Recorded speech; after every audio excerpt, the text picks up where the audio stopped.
तो मेरा नाम है मोहित और आपका स्वागत है हमारे यूट्यूब चैनल हिस्ट्री चैंपियन में।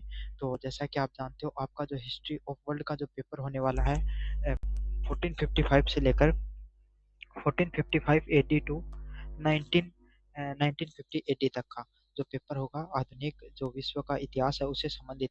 तो ये पूरा पेपर है 1453 से लेकर 1950 तक का। उसका कंप्लीट रिवीजन वीडियो होने वाला है। इसमें आपके unit first, unit second, unit third और यूनिट फोर, चारों यूनिट वाइज होने वाली है।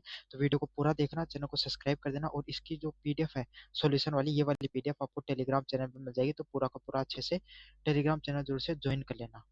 पूरा एंजॉय करो वीडियो को। धन्यवाद।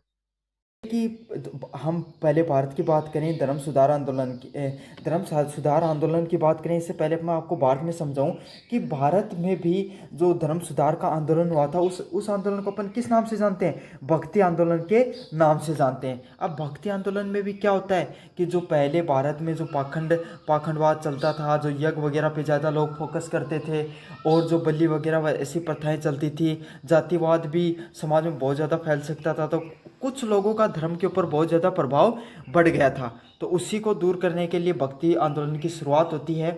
ऐसे ही यूरोप के अंदर भी क्या होता है, जो चर्च होते हैं, आपको पता है यूरोप में ज़्यादातर ईसाई धर्म को माना जाता है। और ईसाई धर्म में भी एक धर्म होता है कैथोलिक धर्म। आपने पोप का नाम सुना होगा, अभी थोड़े से दिन पहले पोप की मृत्यु हुई है, जो पिछले पोप थे उनकी मृत्यु हुई है। तो ऐसे ही कैथोलिक धर्म के जो सबसे बड़े धर्मगुरु होते हैं, उनका क्या नाम होता है? पोप नाम होता है। अब वो क्या करते हैं, वो जो चीज़ कह देते हैं वही करना पड़ता है।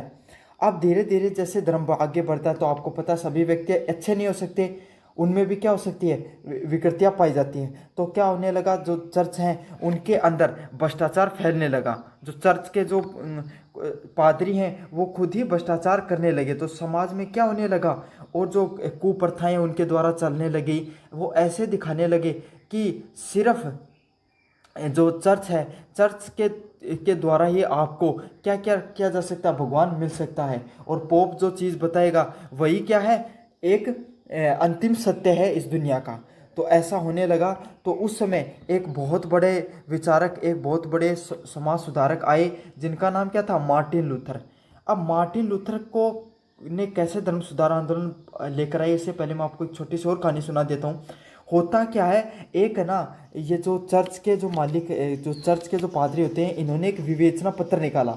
विवेचना पत्र क्या, इन्होंने एक पूरा एक एक पेज निकाला, मतलब एक पूरा पेज निकाला, जिसमें क्या, उसने अपने कुछ मतलब ऐसे लाइनें लिख दी। और उन्होंने क्या कहा कि अगर कोई व्यक्ति इस जो ये पत्र है इसको खरीद लेगा, तो उसको जीवन में जितने भी किए गए पाप हैं वो सारे धुल जाएंगे, और वो क्या हो जाएगा, एकदम स्वच्छ व्यक्ति हो जाएगा। तो ये बात है मार्टिन लूथर को बहुत बेकार लगती है कि अगर कोई एक पत्र पढ़ने से अगर कोई व्यक्ति के अगर सारे कर्म, बेकार कर्म अच्छे हो सकते हैं, तो फिर किस बात का धर्म है? फिर तो कोई भी व्यक्ति बुरा कर्म करता चले जाएगा। और उन्हें लगा कि ये तो सिर्फ पैसा कमाने का ही धंधा बना लिया है इन पादरियों ने। तो वहाँ से मार्टिन लूथर है वो अपनी जो विचारधारा को लेकर आगे बढ़ते हैं, और जो कैथोलिक चर्च हैं उसमें भ्रष्टाचार के खिलाफ आवाज़ उठाते हैं। तो जो धर्म सुधार आंदोलन है उसके प्रमुख उद्देश्य क्या होते हैं, अपन वो समझते हैं। मैंने आपको परिचय पूरा समझा दिया। देखो, धर्म सुधार आंदोलन के मुख्य उद्देश्य क्या थे? पहला क्या था, कैथोलिक चर्च में सत्ता और भ्रष्टाचार का विरोध करना। तो आपको पता है जो कैथोलिक चर्च थे, इनके अंदर बहुत ज़्यादा भ्रष्टाचार फैल गया था। वो विवेचना पत्र निकालने लगे थे कि कोई भी व्यक्ति अगर ये पत्र भी पढ़ लेगा तो उसको क्या हो जाएगा, उसको मुक्ति मिल जाएगी। और वो शायद कुछ $1 या $5 ऐसे कुछ रुपए का था वो एक पत्र। तो उन्हें लगा कि सिर्फ ये सिर्फ जो चर्च में बैठे लोग हैं सिर्फ भ्रष्टाचार कर रहे हैं, और सत्ता के पाने का सिर्फ इनको लोभ है। तो इसका उन्होंने विरोध किया। दूसरा क्या है, बाइबल को आम जनता तक पहुंचाया। मतलब जो बाइबल है उसको क्षेत्रीय भाषा में भी उसका अनुवाद किया गया, और लोगों को ये समझाया गया कि चर्च ही सब कुछ नहीं है। सबसे बड़ा जो ईसाई धर्म में सबसे बड़ी जो अगर कुछ है तो वो क्या है, बाइबल है। बाइबल को लोगों को अच्छे से समझाया गया, और इससे क्या हुआ, जो धार्मिक शिक्षा है वो सरल हुई। तो बाइबल को अच्छे से क्षेत्रीय भाषा में या एक आम भाषा में समझाया गया, जिससे क्या हुआ कि धार्मिक शिक्षा वो और सरल हो गई। अगले वाला पॉइंट है लोगों को ये विश्वास दिलाया गया कि ईश्वर की कृपा से, मतलब भगवान की भक्ति करने से आपको मोक्ष की प्राप्ति की गई है। इसमें चर्च का कोई ज़्यादा बड़ा योगदान नहीं है। तो लोगों को बस ये विश्वास दिलाया गया धीरे धीरे गए कि आपको भगवान की भक्ति करनी है, आपको भगवान पर विश्वास रखना है। वो उसमें के लिए आपको चर्च की इतनी ज़्यादा सहायता लेने की जरूरत नहीं है। अगले वाला पॉइंट है, तो धर्म के अधिकार वो सिर्फ पोप के पास नहीं है। मतलब पोप कह देगा, पोप ही सर्व व्यक्ति नहीं है, पोप भी एक सिर्फ इंसान ही है, उससे भी गलतियां हो सकती हैं। तो आप पोप को ही सब कुछ नहीं मान सकते। तो धार्मिक अधिकारों के लिए आपको हर व्यक्ति के पास अपने कुछ अधिकार हैं, धर्म के अधिकार हैं, और उन्हें धर्म को मानने का, व्याख्या करने का अधिकार है, ना कि सिर्फ पोप के पास ही सिर्फ अधिकार होंगे। तो इन्होंने क्या प्रयास किया, देखो कुछ मोटी मोटी बातें करें तो जो धार्मिक सुधार आंदोलन है उसमें क्या हुआ, जो धर्म है, ईसाई धर्म है, उसको सरल किया गया। उसको जो पहले विकृति आ गई थी, भ्रष्टाचार, जो सिर्फ धर्म है वो सिर्फ कुछ चर्च के जो पादरी होते थे उनके पास था, उसको हटा कर आम जनता को समझाया गया कि आपको भी उतना ही अधिकार है धर्म से संबंधित जितना कि इन पोप या फिर चर्च के लोगों को है। और साथ के साथ जो धर्म है उसको इतना सरल कर दिया गया ताकि हर व्यक्ति समझ सके। जैसे पहले हिंदू धर्म में होता था कि कुछ लोगों को ही शिक्षा थी धर्म के बारे में, तो वही ठेकेदार बनकर बैठे रहते थे। लेकिन धीरे धीरे शिक्षा फैली, आज हर व्यक्ति को धर्म के बारे में ज्ञान है, तो आज हम उन सब लोगों पर ज़्यादा निर्भर नहीं करते हैं। तो यही किया गया धर्म सुधार आंदोलन के अंदर भी। अब यूरोप के धर्म सुधार आंदोलन के प्रमुख नेता कौन थे? मार्टिन लूथर थे जो जर्मनी से थे, जॉन कैल्विन थे जो फ्रांस से थे, और हुडरिक जिगवेगली ये कहाँ से थे? स्विट्जरलैंड से थे। तो ये कुछ प्रमुख नेता हुए हैं इस सुधार आंदोलन से। अगले पॉइंट की बात करूं, यूरोपीय समाज पर प्रभाव। तो यूरोप समाज पर क्या प्रभाव पड़ा इस धर्म सुधार आंदोलन से? सबसे पहले शिक्षा और ज्ञान का प्रसार। तो मैंने आपको बताया जो बाइबल है उसका स्थानीय भाषाओं में भी अनुवाद किया जाने लगा, जिससे क्या हो गई, आम लोगों को भी धर्म के बारे में समझ में आने लग गई। और जिससे क्या हुआ, जिससे शिक्षा का जोर पड़ा और स्कूल व विश्वविद्यालयों की संख्या में वृद्धि हुई। तो लोगों को ये समझ में आ गया कि शिक्षा है वही जीवन में एकमात्र माध्यम है जिससे आप क्या है, इन जो पाखंडवाद है ये फिर ये जो कुरीतियां हैं इनसे ऊपर उठ सकते हो। तो जैसे जैसे बाइबल का स्थानीय भाषा में अनुवाद होने लगा तो लोगों का धीरे धीरे पढ़ने में इंटरेस्ट बढ़ने लगा। इससे क्या हुआ, लोग अपने बच्चों को स्कूलों और विश्वविद्यालयों में भेजने लग गए। तो शिक्षा का प्रसार हुआ यूरोप के अंदर, और यही शिक्षा आगे जाकर यूरोप को इतना शिक्षित बना देती है कि वो लोग आगे जाकर दुनिया पर राज करना शुरू कर देते हैं। दूसरे वाला पॉइंट है धार्मिक सहिष्णु लोग। तो इससे क्या हुआ, मतलब सब लोगों को ये समझ में आया कि आप सिर्फ एक ईसाई धर्म के अंदर जो पोप कह देता वही बात माननी जरूरी नहीं है, हम अपने हिसाब से भी धर्म को फॉलो कर सकते हैं, हम चाहें तो दूसरे धर्म को भी मान सकते हैं। तो इससे लोगों को ये आज़ादी मिली कि वो अपना धर्म त्याग कर दूसरे धर्म को भी अपना सकते हैं और दूसरे धर्म को भी स्वीकार कर सकते हैं। 3 नंबर पॉइंट है समाज में धार्मिक ध्रुवीकरण। तो आपको पता है इस आंदोलन के बाद में जो ईसाई धर्म है वो दो धर्मों में फैल गया। एक था कैथोलिक धर्म और दूसरा था प्रोटेस्टेंट धर्म। अब देखो दोनों में क्या समझा देता हूं। जो कैथोलिक धर्म था इसमें जो सबसे बड़ा व्यक्ति था वो कौन थे? चर्च थे। चर्च के अंदर जो पोप है, चर्च के अंदर जो पोप है वो सबसे बड़ा व्यक्ति होता था किसमें? इस कैथोलिक धर्म के अंदर। और उसी से टूटकर एक और शाखा बन गई जिसका कौन था?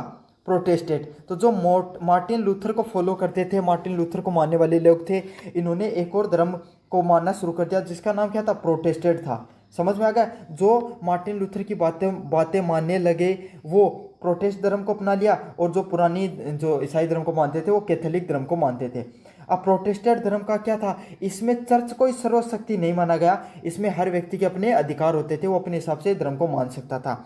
और कैथोलिक धर्म में क्या फर्क था? कैथोलिक धर्म में सबसे बड़ा व्यक्ति कौन होता था? चर्च और पोप होता है। तो विक्टन सिटी का आपने नाम सुना होगा, दुनिया की सबसे छोटा सा देश भी विक्टन सिटी है। तो वहाँ पर ही पोप रहता है और वहाँ पर वो पूरा देश ईसाई धर्म से संबंधित ही है। तो आप समझ सकते हो कि अब कैथोलिक धर्म कितना छोटा हो गया है इस समय। चौथा नंबर पॉइंट है धार्मिक अधिकारों में बदलाव। तो लोगों ने धीरे धीरे ये समझ में आ गया कि चर्च से बाहर निकलकर भी हम धर्म को मान सकते हैं, सिर्फ चर्च के द्वारा बताई गई चीज़ों में ही धर्म नहीं है। तो लोगों को यही समझ में आया कि ईश्वर के साथ हम चर्च से बाहर निकलकर भी संबंध बना सकते हैं, अपने व्यक्तिगत रूप से धर्म को मानकर भी हम ईश्वर को प्राप्त कर सकते हैं, मोक्ष को प्राप्त कर सकते हैं। अब राजनीतिक रूप से क्या प्रभाव पड़े? सबसे पहला पॉइंट, राजनीतिक राजाओं की शक्ति में वृद्धि। तो सबसे पहले क्या प्रभाव पड़ा कि कुछ जो पहले शक्तियां हैं वो धर्म की शक्तियां सिर्फ चर्च के लोगों के पास, पादरियों के पास, पोप के पास होती थी, वो नियंत्रित करते थे। तो एक तरीके से सर्वशक्तिशाली लोग कौन होते थे? वही होते थे, क्योंकि भैया पता है धर्म को सबसे ज़्यादा लोग मानते हैं, और जो पोप और पादरी ने कह दिया उसी हिसाब से सत्ता में परिवर्तन हो जाता था। लेकिन इस धर्म सुधार आंदोलन से राजाओं ने मौके का फायदा उठाया और सारी शक्तियां हैं वो क्या कर ली, अपने हाथ में ले ली। जो चर्च हैं, पादरी हैं, उनको भी अपने हिसाब से नियंत्रण करना शुरू कर दिया। तो जो शक्तियां पहले चर्च के लोगों के पास होती थी धर्म की, वो राजाओं ने अपने हाथों में लेना शुरू कर दी। 2 नंबर पॉइंट है राजा और चर्च में अलगाव। तो हुआ क्या, राज्य और चर्च है वो पहले एक दूसरे से जुड़े होते थे, पर धर्म सुधार के आंदोलन के बाद में दुनिया में धीरे धीरे दुनिया बढ़ने लगी। पहले क्या होता था, जो पहले क्या होते, राजा होता था, राजा को चर्च से, आपको पता है भाई कोई भी राजा है उसको जनता का समर्थन जरूरी है, और जनता का समर्थन सबसे ज़्यादा कहाँ से आसानी से मिल सकता है, धर्म के हिसाब से। तो आपको भी पता है आज के समय भी नेता क्या करते हैं, अपने जो बड़े बड़े धर्मगुरु होते हैं उनके पास जाते हैं, उनसे दो खाते हैं। क्यों खाते हैं? ताकि जनता का समर्थन मिल सके। यही यूरोप में भी पहले होता था, राजा होते थे वो चर्च के जो पादरी वगैरह होते थे उन पर ज़्यादा निर्भर करते थे ताकि जनता का उन्हें समर्थन बना रहे। इसीलिए पहले क्या होता था, राज्य और चर्च वो एक दूसरे से जुड़े होते थे। लेकिन जैसे राजाओं को पता चला कि पादरियों का विरोध होना शुरू हो गया, जनता का समर्थन नहीं रहा है, तो उन्होंने क्या कर लिया, धीरे धीरे जो सत्ता है वो अपने हाथों में लेना शुरू कर दी। इसीलिए राजा और चर्च है वो एक दूसरे से क्या हो गए, टूटना शुरू हो गए, उनका विरोध होना, एक दूसरे से अलगाव होना शुरू हो गया। तीसरा नंबर पॉइंट है नई राजनीतिक विचारों का जन्म। तो आपको पता है जब भी कोई क्रांति होती है तो नए विचार है वो उत्पन्न होते हैं। उसी तरीके से जब जो धर्म सुधार आंदोलन हुआ तो इससे भी अलग अलग प्रकार के विचार निकल के आए, जैसे व्यक्तिगत स्वतंत्रता, कि हर व्यक्ति की स्वतंत्रता होती है। नैतिकता, मतलब हर व्यक्ति को नैतिकता का मतलब नैतिक मूल्यों का अपनाना चाहिए, संस्कारों का अपनाना चाहिए। ऐसे नहीं है कि आप धर्मगुरु बन गए और खुद ही भ्रष्टाचार कर रहे हो, खुद ही गलत कार्य कर रहे हो, ऐसा नहीं करना है। सबसे बड़ा धर्म है अच्छे कर्मों को करना, और लोकतंत्र जैसे विचारों को बल मिला। तो जो नया धर्म, नए राजनीतिक विचारों में व्यक्तिगत स्वतंत्रता की, व्यक्तिगत अधिकारों की ज्यादा बात होने लगी। चौथा नंबर पॉइंट है नए राष्ट्र राज्य बने। तो जैसे इंग्लैंड में चर्च ऑफ इंग्लैंड की स्थापना, वहाँ पर धार्मिक स्वतंत्रता की नींव पड़ी। तो इंग्लैंड के अंदर चर्च ऑफ इंग्लैंड नामक एक संस्था उत्पन्न हुई, जहाँ पर क्या हुई, धार्मिक स्वतंत्रता मिलती है कि आप कोई भी धर्म को अपने हिसाब से मान सकते हो। पहले वाला पॉइंट है धर्म सुधार आंदोलन एक धार्मिक आंदोलन ही नहीं था, बल्कि ये यूरोपीय समाज और राजनीति की पूरी दिशा पूरी तरीके से बदल दी।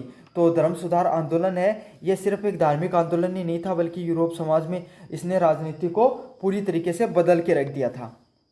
तो यही था धर्म सुधार आंदोलन से संबंधित, मैंने एक एक पॉइंट आपको अच्छे से करवा दिया इसके अंदर।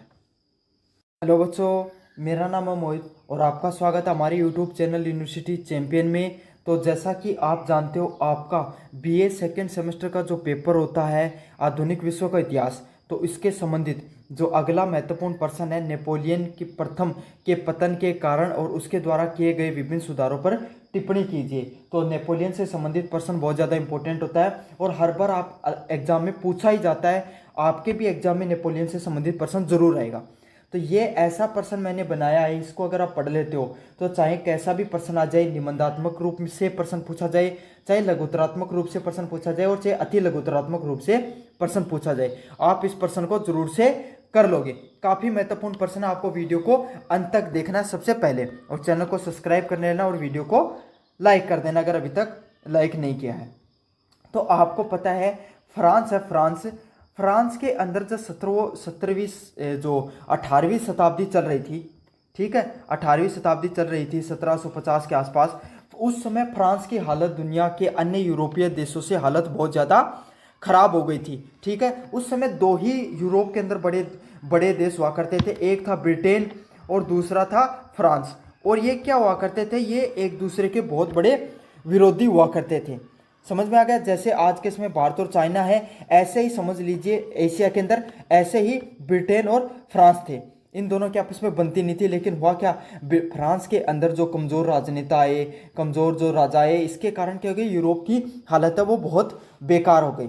लेकिन 18वीं के सदी के अंत में एक नेपोलियन बोनापार्ट नामक एक व्यक्ति को वहाँ के राजा के द्वारा उसको अपना सेनापति बनाया जाता है। बहुत अच्छा कार्य करता है और धीरे धीरे उसको ये समझ में आ जाती है, वो एक बहुत समझदार व्यक्ति रहता है। ठीक है, अच्छे भाषण देने आते हैं लोगों को, उसको जो मैनिपुलेट करने की अच्छी पावर होती है उसके अंदर।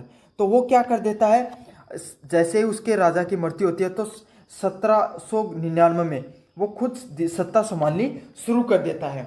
और 1804 के अंदर जो नेपोलियन बोनापार्ट है वो खुद को सम्राट घोषित कर देता है। और ना सिर्फ सम्राट घोषित करता है, वो लोगों को एक नई उम्मीद देता है कि हम फ्रांस के लोग दुनिया के सबसे सर्वश्रेष्ठ लोग हैं, आओ हम सब मिलकर इस दुनिया को जीतने का प्रयास करें। ये कुछ सब होते हैं नेपोलियन बोनापार्ट के, और ये अपनी देशभक्ति के बारे में लोगों को जागृत करता था।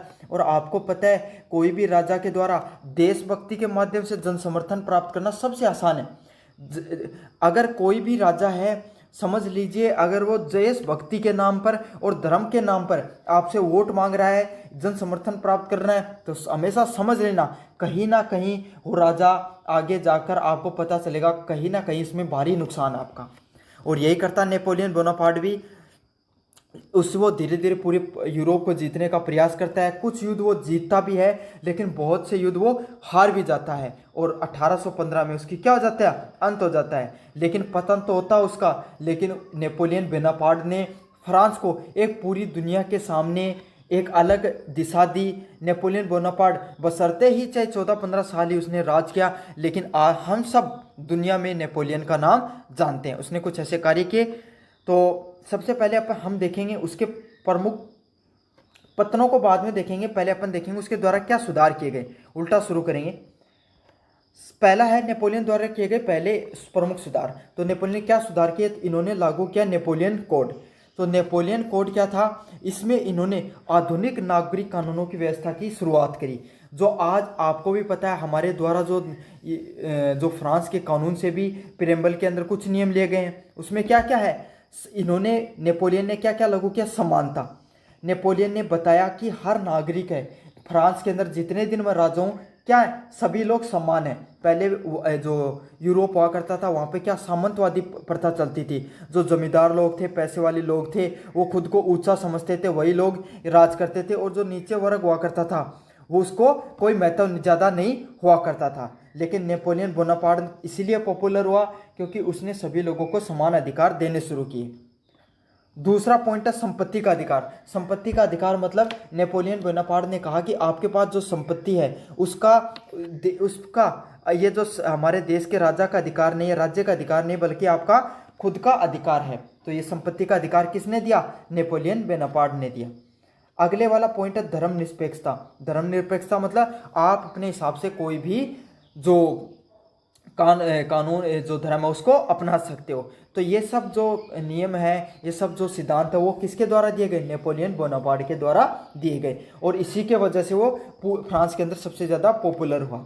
और हम सब जानते हैं आज भी इन सब कई देशों ने न्याय प्रणाली पर आधारित है। तो भारत के अंदर भी ये सभी जो मौलिक अधिकार थे उनके रूप में दिया गया है कि समानता का अधिकार और संपत्ति का अधिकार पहले था, लेकिन उसको बदल दिया गया बाद में, कानून ने अधिकार कर दिया मौलिक अधिकार से। और धर्मनिरपेक्षता आज एक मौलिक अधिकार है भारत में भी।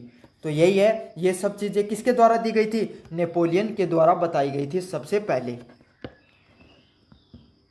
2 नंबर प्रश्न है प्रशासनिक सुधार। तो नेपोलियन बोनापार्ट ने ना सिर्फ जो अधिकार दिए लोगों को, प्रशासन में सुधार करना भी शुरू किया, क्योंकि प्रशासन सही होगा तो जनता का कार्य भी अच्छे से होंगे और राजा भी मजबूत होगा। तो उन्होंने एक अच्छी प्रशासनिक प्रणाली को लागू करना शुरू किया था नेपोलियन ने। इससे क्या हुआ, अधिकारियों की जो नियुक्ति है वो पहले क्या होती थी, अपने चाटुकारिता के आधार पर या फिर जो वंशागत आधार पर होती थी, लेकिन नेपोलियन बोनापार्ट ने समझा कि ऐसे तो हमारा पतन होगा। इन्होंने क्या किया, अधिकारियों की जो नियुक्ति है वो योग्यता के आधार पर करना शुरू की। तो नेपोलियन बोनापार्ट ने दूसरा क्या सुधार किए, प्रशासनिक रूप से चीजों को सुधार की। 3 नंबर पॉइंट है शैक्षणिक सुधार। तो शिक्षा में सुधार सबसे महत्वपूर्ण सुधार होते हैं, नेपोलियन बोनापार्ट ने समझा। और इन्होंने वहाँ सरकारी स्कूल लाइसेंस नामक एक संस्था होती थी जिसमें बच्चों को मुफ्त में शिक्षा दी जाती थी, जो सरकारी स्कूल होते थे उनकी भी स्थापना करी। तो नेपोलियन बोनापार्ट ने काफ़ी सुधार किए, इसीलिए वो इतना ज़्यादा पॉपुलर हुआ, पूरी दुनिया में आज भी उसका नाम चलता है। धार्मिक सुधार, तो धार्मिक सुधार किस प्रकार के थे, चर्च और जो राज्य थे उनके बीच में संतुलन किया। तो जैसा कि मैंने पहले वाला जो आपका प्रश्न था उसमें समझाया कि जो सत्ता थी वो पहले चर्च के लोगों के पास, पादरी के लोगों के पास हुआ करती थी, लेकिन बाद में जाकर जो नेपोलियन बोनापार्ट जैसे राजा और धर्म सुधार आंदोलन हुआ तो कुछ सत्ता तो वैसे चली गई, लेकिन बाद में नेपोलियन जैसे जो राजा हुए इन्होंने क्या किया, सत्ता को कुछ हद तक अपने हाथों में लेना शुरू कर दिया। ठीक है, इसके लिए इसने 1801 में कॉनकॉर्ड संधि किया, जिसके माध्यम से क्या किया, जो कैथोलिक चर्च होते थे उन पर नियंत्रण करना शुरू कर दिया और धार्मिक स्वतंत्रता को बनाए रखा। मतलब जो कैथोलिक चर्च है उस पर भी उन्होंने कंट्रोल कर लिया और लोगों को ये अधिकार दे दिए कि आपको अपने धार्मिक स्वतंत्रता के कुछ अधिकार होंगे। तो धार्मिक स्वतंत्रता के लिए जो 1801 की जो कॉनकॉर्ड की जो संधि है ये आपको याद में रखनी है, याद रखनी है इसको। 5 नंबर पॉइंट है धार्मिक सुधार। तो धार्मिक सुधार के लिए जो आपको पता है, जो नेपोलियन बोनापार्ट है इसने बैंक ऑफ फ्रांस की स्थापना की। तो इस व्यवस्था से क्या हुई, पारदर्शिता आई और न्याय संगत प्रणाली है वो, आर्थिक प्रणाली है वो लागू हुई। तो जो नेपोलियन बोनापार्ट है उसके द्वारा बैंक ऑफ फ्रांस की स्थापना की गई ताकि धार्मिक आर्थिक सुधारों के लिए। तो ये कुछ प्रमुख सुधार है जो नेपोलियन बोनापार्ट के द्वारा किए गए थे। अब अपन बात करेंगे नेपोलियन बोनापार्ट है उसके द्वारा इतने सुधार किए गए, अलग अलग प्रकार के प्रशासनिक सुधार किए गए जिससे वो इतना ज़्यादा पॉपुलर हुआ। तो फिर उसके पतन का क्या प्रमुख कारण रहते हैं। ठीक है, सफलताएं देख लिया, अब उसकी विफलताएं देखते हैं। पहला प्रश्न है महत्वाकांक्षा और विस्तारवाद। तो देखो ये प्रश्न है ना, प्रश्न ये बहुत ज़्यादा महत्वपूर्ण है। ये ऐसा आ सकता है इसमें सुधार पूछ लेंगे, कहीं में पतन पूछ लेंगे, कहीं पर दोनों पूछ लेंगे, लेकिन ये प्रश्न आपके सामने देखने को मिलेगा आपको एग्जाम में। पहला प्रश्न है महत्वाकांक्षा और विस्तारवाद। तो नेपोलियन की जो युद्ध नीति थी वो अत्यधिक आक्रमणकारी थी। तो देखो जो नेपोलियन है उसने यही नारा दिया था कि जिस समय वो राज करने आया था हिटलर की तरह, हिटलर जर्मनी में राज करने आया था और फ्रांस, जब नेपोलियन भी फ्रांस में राज करने आया था तब फ्रांस की हालत बहुत खराब थी, मतलब सबसे कमजोर देश बन चुका था यूरोप का। तब नेपोलियन बोनापार्ट है वो राज करने आता और उसने लोगों को ये सपना दिखाया, लोगों को अपनी प्रणाली से लोगों को ये आश्वासन दिया कि हम पूरी दुनिया पर राज कर सकते हैं, और उसने ऐसा करके दिखाया भी। वो कोई युद्ध हारता नहीं है एक दो युद्ध को छोड़कर। तो यही होता है, उसकी जो नीति थी वो सीधी थी कि हम पूरी दुनिया पर आक्रमण करेंगे और हम जीतेंगे। तो उसकी कौन सी थी, युद्ध नीति थी। ठीक है, उसने लगभग पूरे यूरोप को जीतने की कोशिश की जिससे अन्य राष्ट्रों ने उसके खिलाफ विरोध बढ़ा। तो बस यही था कि उसने भाई सबके साथ सारे राज्यों के पास है वो युद्ध किया, इससे क्या सारे राज्य उससे नाराज हो गए। तो बस आपको यही याद रखना है कि उसकी जो नीति थी वो कौन सी थी, युद्ध नीति को अपनाया, वो भी आक्रमणकारी को। कोई भी उसके साथ थोड़ा सा परेशान कर देता था वो युद्ध करना शुरू कर देता था। रूस पर असफल आक्रमण। तो आपको पता है कि 1812 के अंदर जो नेपोलियन बोनापार्ट है वो रूस पर आक्रमण करता है, लेकिन वहाँ की जलवायु है रूस की वो ठंडी है और बहुत ज़्यादा दूरी है फ्रांस से रूस की। तो वहाँ तक जो उनकी सेना है वो क्या हो जाती है, ठंडी जलवायु को नहीं झेल पाती है, लंबी दूरी के कारण पहले ही बर्बाद हो जाती है। इसलिए जो 1812 की रूस पर आक्रमण का जो हार है वो सबसे बड़ी हार में से एक थी नेपोलियन बोनापार्ट के लिए। तीसरे नंबर प्रश्न है ब्रिटेन से टक्कर और नेपोलियन ने सैनिक विफलता। जिस समय मतलब जो नेपोलियन बोनापार्ट है वो सेनापति ही होता है। उस समय वो इतना इतना बड़ा शासक नहीं बनता है, उसके बाद में वो शासक बनता है।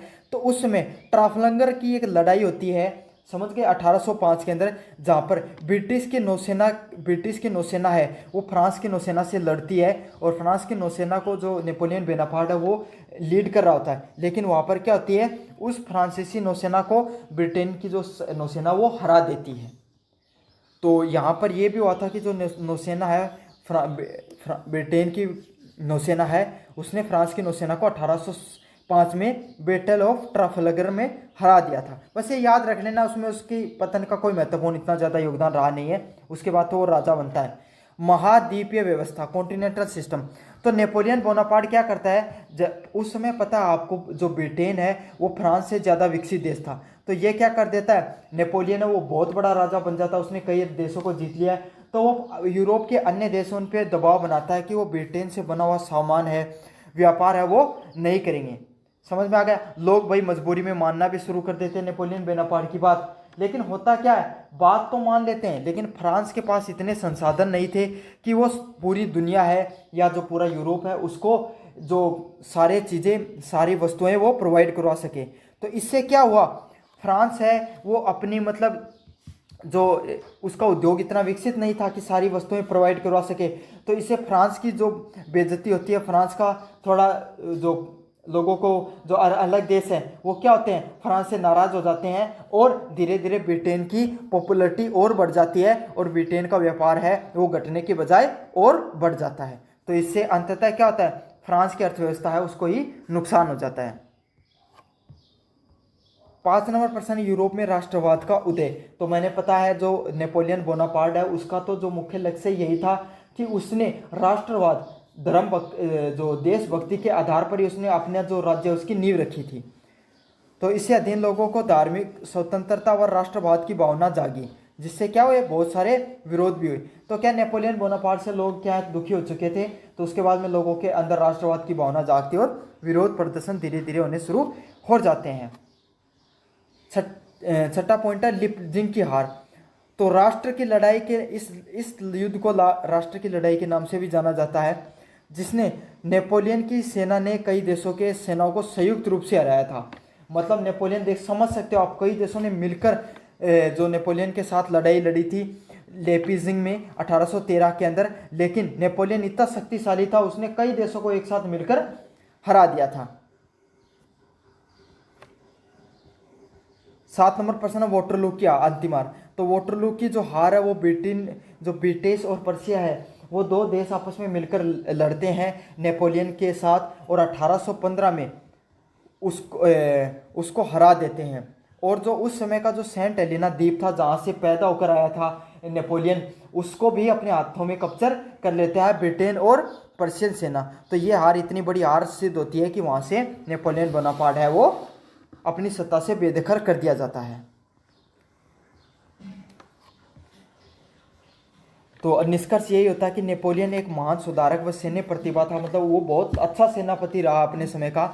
उसने फ्रांस व यूरोप की राजनीति और प्रशासनिक कानूनों को आधुनिक रूप से बदलने में योगदान दिया है।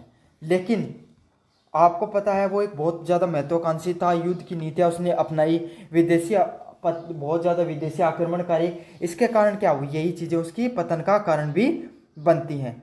तो हम उसके जो नेपोलियन है उसको दो तरीके से समझ सकते हैं। एक तरफ से वो महान समाज सुधारक भी रहा और राजनीतिक और सामाजिक रूप से भी उसने काफ़ी सुधार किए, लेकिन दूसरी तरफ उसकी युद्ध नीति उसने उसको खुद को ही पतन करने का कारण बना दिया। तो ये था नेपोलियन बोनापार्ट से संबंधित प्रश्न। तो बच्चों, मेरा नाम है मोहित और आपका स्वागत है हमारे यूट्यूब चैनल यूनिवर्सिटी चैंपियन में।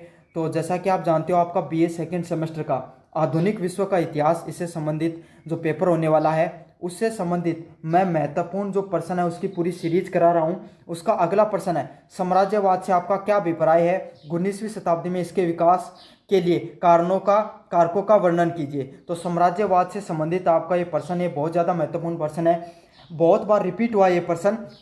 तो आपको क्या करना है, आपको इस वीडियो को पूरा देखना है, ठीक है। आप वीडियो को पूरा देखोगे तो चाहे प्रश्न निबंधात्मक रूप से आए, चाहे लघुतरात्मक रूप से आए, चाहे अति लघुतरात्मक रूप से आए, आप इस प्रश्न को पूरा कर दोगे और ये प्रश्न रिपीट होगा ही, मैं बता रहा हूँ। आप एग्जाम देने जाओगे, पेपर को खोलोगे, देखते ही आपको ये प्रश्न देखने को मिलेगा।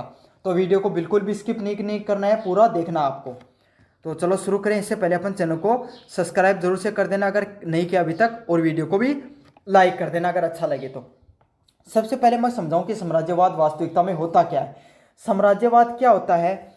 यूरोप के अंदर क्या हुआ, 17वीं शताब्दी के अंदर जैसे ही पुनः जागरण होता है, धर्म निरपेक्ष आंदोलन होते हैं, तो इससे वहाँ के लोग धीरे धीरे शिक्षा पर ज़्यादा जोर देते हैं, वैज्ञानिक जो दृष्टिकोण है उस पर ज़्यादा जोर देते हैं, तर्कवादी बनते हैं। और साथ के साथ वहाँ पर क्या होता है, लोग शिक्षित होते हैं, अलग अलग विचार निकल कर आते हैं, तो वहाँ पर निकल के आती इंडस्ट्रियल रिवॉल्यूशन। समझ गए? तो यूरोप के अंदर इंडस्ट्रियल रिवॉल्यूशन है, प्रथम औद्योगिक क्रांति निकल कर आती है। उससे क्या होता है, उद्योगों का विकास होना शुरू होता है। उद्योगों का विकास होना शुरू होता है तो लोगों के पास पैसा आता है, और उद्योगों को चलाने के लिए कच्चा माल भी चाहिए। अब उद्योगों को चलाने के लिए कच्चा माल चाहिए, यूरोप में इतने संसाधन थे नहीं कि वो कच्चा माल वहाँ पर मिल सके। अब यूरोप के जो अन्य देश थे उनके अंदर एक प्रकार की होड़ मच जाती है कि पूरी दुनिया से के जाकर देशों को खोज करना और वहाँ से क्या करना, कच्चा माल निकाल कर लेकर आना।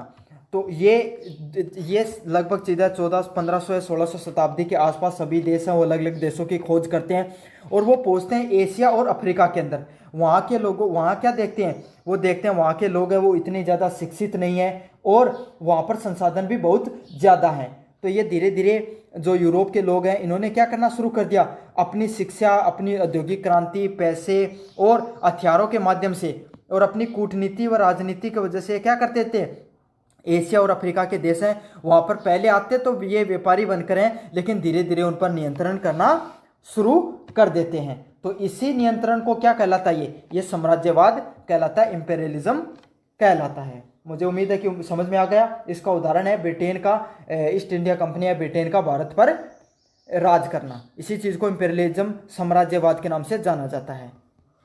तो इसकी परिभाषा देख लें, एक शक्तिशाली राष्ट्र द्वारा कमजोर देश पर राजनीतिक, आर्थिक, सामाजिक और सांस्कृतिक रूप से नियंत्रण स्थापित करना। तो जो शक्तिशाली देश होते हैं वो क्या करते थे, कोई भी कमजोर देश देख लेते थे जो राजनीतिक रूप से उन लोगों को इतनी ज़्यादा समझ नहीं है, आर्थिक रूप से वो इतने मजबूत नहीं है, सामाजिक और सांस्कृतिक रूप से भी इतने ज़्यादा मजबूत नहीं है, कमज़ोर हैं, तो उन्हीं लोगों पर वो क्या कर लेते थे, राज करना शुरू कर देते थे, नियंत्रण करना शुरू कर देते थे। इसी को इंपेरियलिज्म कहा जाता है। ये देश क्या करते थे, साम्राज्यवादी देश है, ये दूसरे देश पर अपना राज जमाते थे और वहाँ के संसाधनों का भी क्या करते थे, दोहन करते थे। तो आपको पता है अंग्रेज है वो यहाँ से, भारत से ऐसी कोई चीज़ नहीं है जो लेकर नहीं गए। यहाँ का कच्चा माल हो गया, यहाँ की कृषि हो गई, यहाँ से टैक्स हो गया, पैसा हो गया, सब कुछ बाहर से लेकर यूरोप भेज दिया इन्होंने। अगले वाला प्रश्न है, सरकार, व्यापार, संस्कृति और सेना के माध्यम से दूसरे देश पर नियंत्रण करना ही साम्राज्यवाद कहलाता है। तो ये दोनों डेफिनेशन काफ़ी इंपॉर्टेंट है। एक शक्तिशाली देश की कमजोर देश पर राजनीतिक, आर्थिक, सामाजिक और सांस्कृतिक रूप से नियंत्रण हासिल करना भी साम्राज्यवाद कहलाता है, और सरकार, व्यापार और संस्कृति और सेना के माध्यम से दूसरे देश पर नियंत्रण करना भी साम्राज्यवाद कहलाता है। तो आपको ये दोनों डेफिनेशन को अच्छे से रट लेना है, याद कर लेना है, और दूसरे पेपर में आपको लिख के आनी है।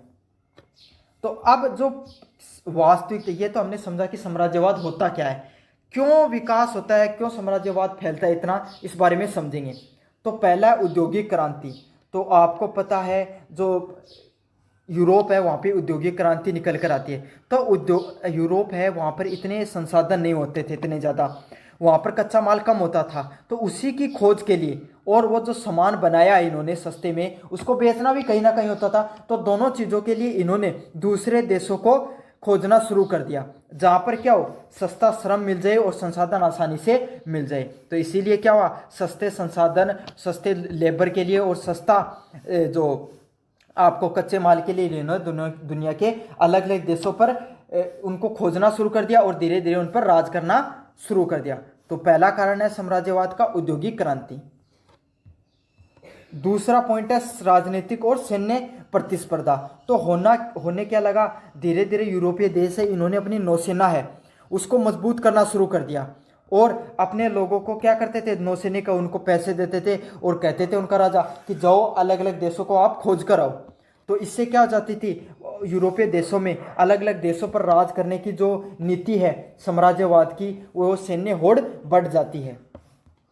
साथ के साथ क्या होता था, समुद्री मार्गों पर, और उस समय यह भी होता था यूरोप में, जो देश जिस मार्ग को खोज लेता था कहीं पर पहुंचने के लिए, उस मार्ग पर वो क्या कर लेता था, नियंत्रण कर लेता था। और अन्य देश का अगर वहां पे कोई जहाज गुजरता था, उससे क्या वो टैक्स लेते थे। इसीलिए इस सब चीज़ों को करने के लिए, समुद्री मार्गों पर नियंत्रण करने के लिए, नौसैनिक अड्डों और स्थानों पर नियंत्रण करने के लिए उनमें होड़ लग गई एक प्रकार से। तो इसीलिए यूरोप के अंदर या यूरोपीय लोगों में साम्राज्यवाद को और बढ़ावा मिलता है इस कारण से भी। राष्ट्रीय गौरव और प्रतिष्ठा की भावना, तो इससे क्या, जो यूरोपीय देश हैं वो उनमें ये भावना हो गई कि हम जितने ज़्यादा देशों पर नियंत्रण करेंगे इतने ही ज़्यादा हमारी शक्तिशाली होंगे, इतनी हमारी पूरी दुनिया में धाक जमेगी। तो इस सब चीज़ों को वो राष्ट्र की प्रतिष्ठा का प्रतीक के रूप में मानते थे। और जैसा कि यूरोपीय लोगों कहते थे कि हमारा जो ब्रिटेन के लिए कहावत होती थी कि जो ईस्ट इंडिया कंपनी है या ब्रिटेन है, उसका कभी भी सूरज अस्त नहीं होता था, क्योंकि पूरी दुनिया पर राज करती थी ईस्ट इंडिया कंपनी या ब्रिटेन, तो इसलिए उनका कभी भी जो सूरज नहीं उगता था। आपको पता, जापान से लेकर अमेरिका का तक इन्होंने राज किया है। तो जापान में दिन उगता था, उसमें अमेरिका में छिपता था, जापान में छिपता था, उसमें अमेरिका में उग जाता था। तो यही चीज़ है, इसीलिए ब्रिटेन के लिए कहा जाता था कि उनका सूरज कभी भी अस्त नहीं होता था। चौथा नंबर पॉइंट है धार्मिक व सांस्कृतिक कारण। तो आपको पता है जो यूरोपीय लोग हैं, इन्होंने सिर्फ लोगों संसाधनों का ही सिर्फ शोषण नहीं किया, बल्कि इन्होंने, इनका जो धर्म था ईसाई धर्म था, ठीक है, ईसाई धर्म था एशिया में, उसका भी प्रचार प्रसार करना शुरू कर दिया। तो एशिया में तो ईसाई धर्म फिर भी इतना ज़्यादा पॉपुलर नहीं हुआ, लेकिन अफ्रीका में आज भी मुख्य रूप से अगर कोई धर्म अपनाया जाता है तो वो कौन सा है, ईसाई धर्म है। और वो धर्म किसकी देन है, यूरोपीय लोगों की ही देन है। वो क्या कहते थे, हम ईसाई धर्म के जो मिशनरी होते थे वो क्या कहते थे, वो कहते थे कि हम इस ईसाई धर्म के माध्यम से आप लोगों को शिक्षित और सभ्य बना रहे हैं। तो यही होता था। तो जो अंग्रेज, जो यूरोपीय लोग थे, इन्होंने ना सिर्फ संसाधनों का शोषण किया, बल्कि धार्मिक व सांस्कृतिक रूप से भी नियंत्रण करने का प्रयास किया उस देश के ऊपर, ताकि लोग हैं वो हमेशा उनका बात मानते रहें। उपनिषदवाद की सोच, तो न्यू प्लुरलिज्म की सोच शुरू हुई। तो 19वीं शताब्दी के बाद में संगठित और आक्रमणकारी और आर्थिक रूप से केंद्रित था। तो पता है 19वीं शताब्दी के बाद में जो यूरोपीय देश है उनको समझ में आया कि मुख्य रूप से हमारा जो इंपीरियलिज्म है, जो उपनिषदवाद है, उसमें हमें सेना का आक्रमण करके उस देश को जीतना है, साथ के साथ पैसे वहाँ से जितना हो सके वहाँ से उतने निकालना है।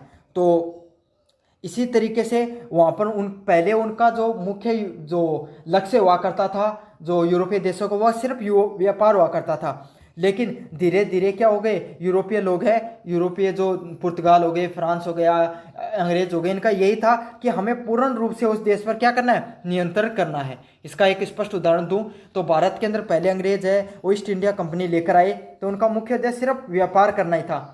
यहाँ से कच्चा माल लेकर विदेश में भेजना था यूरोप में, और वहाँ का माल है वो यहाँ पर बेचना था। लेकिन धीरे धीरे उन्होंने क्या किया, पूरे देश पर ही राज करना शुरू कर दिया। तो यही था 19वीं शताब्दी के बाद में इन्होंने यही सोचा कि हम पूरे देश पर ही नियंत्रण करना धीरे धीरे शुरू कर देंगे। छठा नंबर पॉइंट है वैज्ञानिक खोज व तकनीक की प्रगति करना। तो इन्होंने जो अंग्रेज हैं, इन्होंने बहुत नौकायान तकनीक हो गई, रेलवे हो गया, जो तार व्यवस्था हो गई और हथियार हो गए, तो इनके पास है ना आधुनिक तकनीक थी। इन्होंने वैज्ञानिक खोजों पर ज़्यादा जोर दिया। तो इनके पास आधुनिक जो है जो शिप वगैरह हुआ करती थी, इसलिए अलग अलग कई महीनों तक क्या करते थे, समुद्री मार्गों पर यात्रा करते थे। साथ के साथ इन्होंने एक जगह से दूसरी जगह के लिए रेलवे को बनाना शुरू कर दिया, और इनके पास आधुनिक हथियार हुआ करते थे, जो आधुनिक गन वगैरह रखते थे, इसलिए इनको युद्ध जीतना भी इनके लिए बहुत ज़्यादा आसान था। और यही कारण है इन वैज्ञानिक खोजों ने इनकी जो प्रगति है उसको और बढ़ाया धीरे धीरे। उपनिषदवाद को है और मजबूत करने में बहुत बड़ा योगदान रहता है इनकी वैज्ञानिक खोज व तकनीक प्रगति का। 7 नंबर पॉइंट है जनसंख्या वृद्धि और उपनिषदों की आवश्यकता। तो हुआ क्या, जो यूरोपीय देश है, यूरोप एक बहुत छोटा सा आपको पता है कॉन्टिनेंट है, समझ में आ गया, महाद्वीप है वो, और वहाँ पर औद्योगिक क्रांति के बाद में लोगों के पास पैसा आने लगा और जनसंख्या में भी वृद्धि होने लगी। तो जनसंख्या में वृद्धि होने लगी, इसीलिए उन्हें नए क्षेत्रों की भी तलाश होती थी यूरोप की बढ़ती जनसंख्या को बढ़ाने के लिए।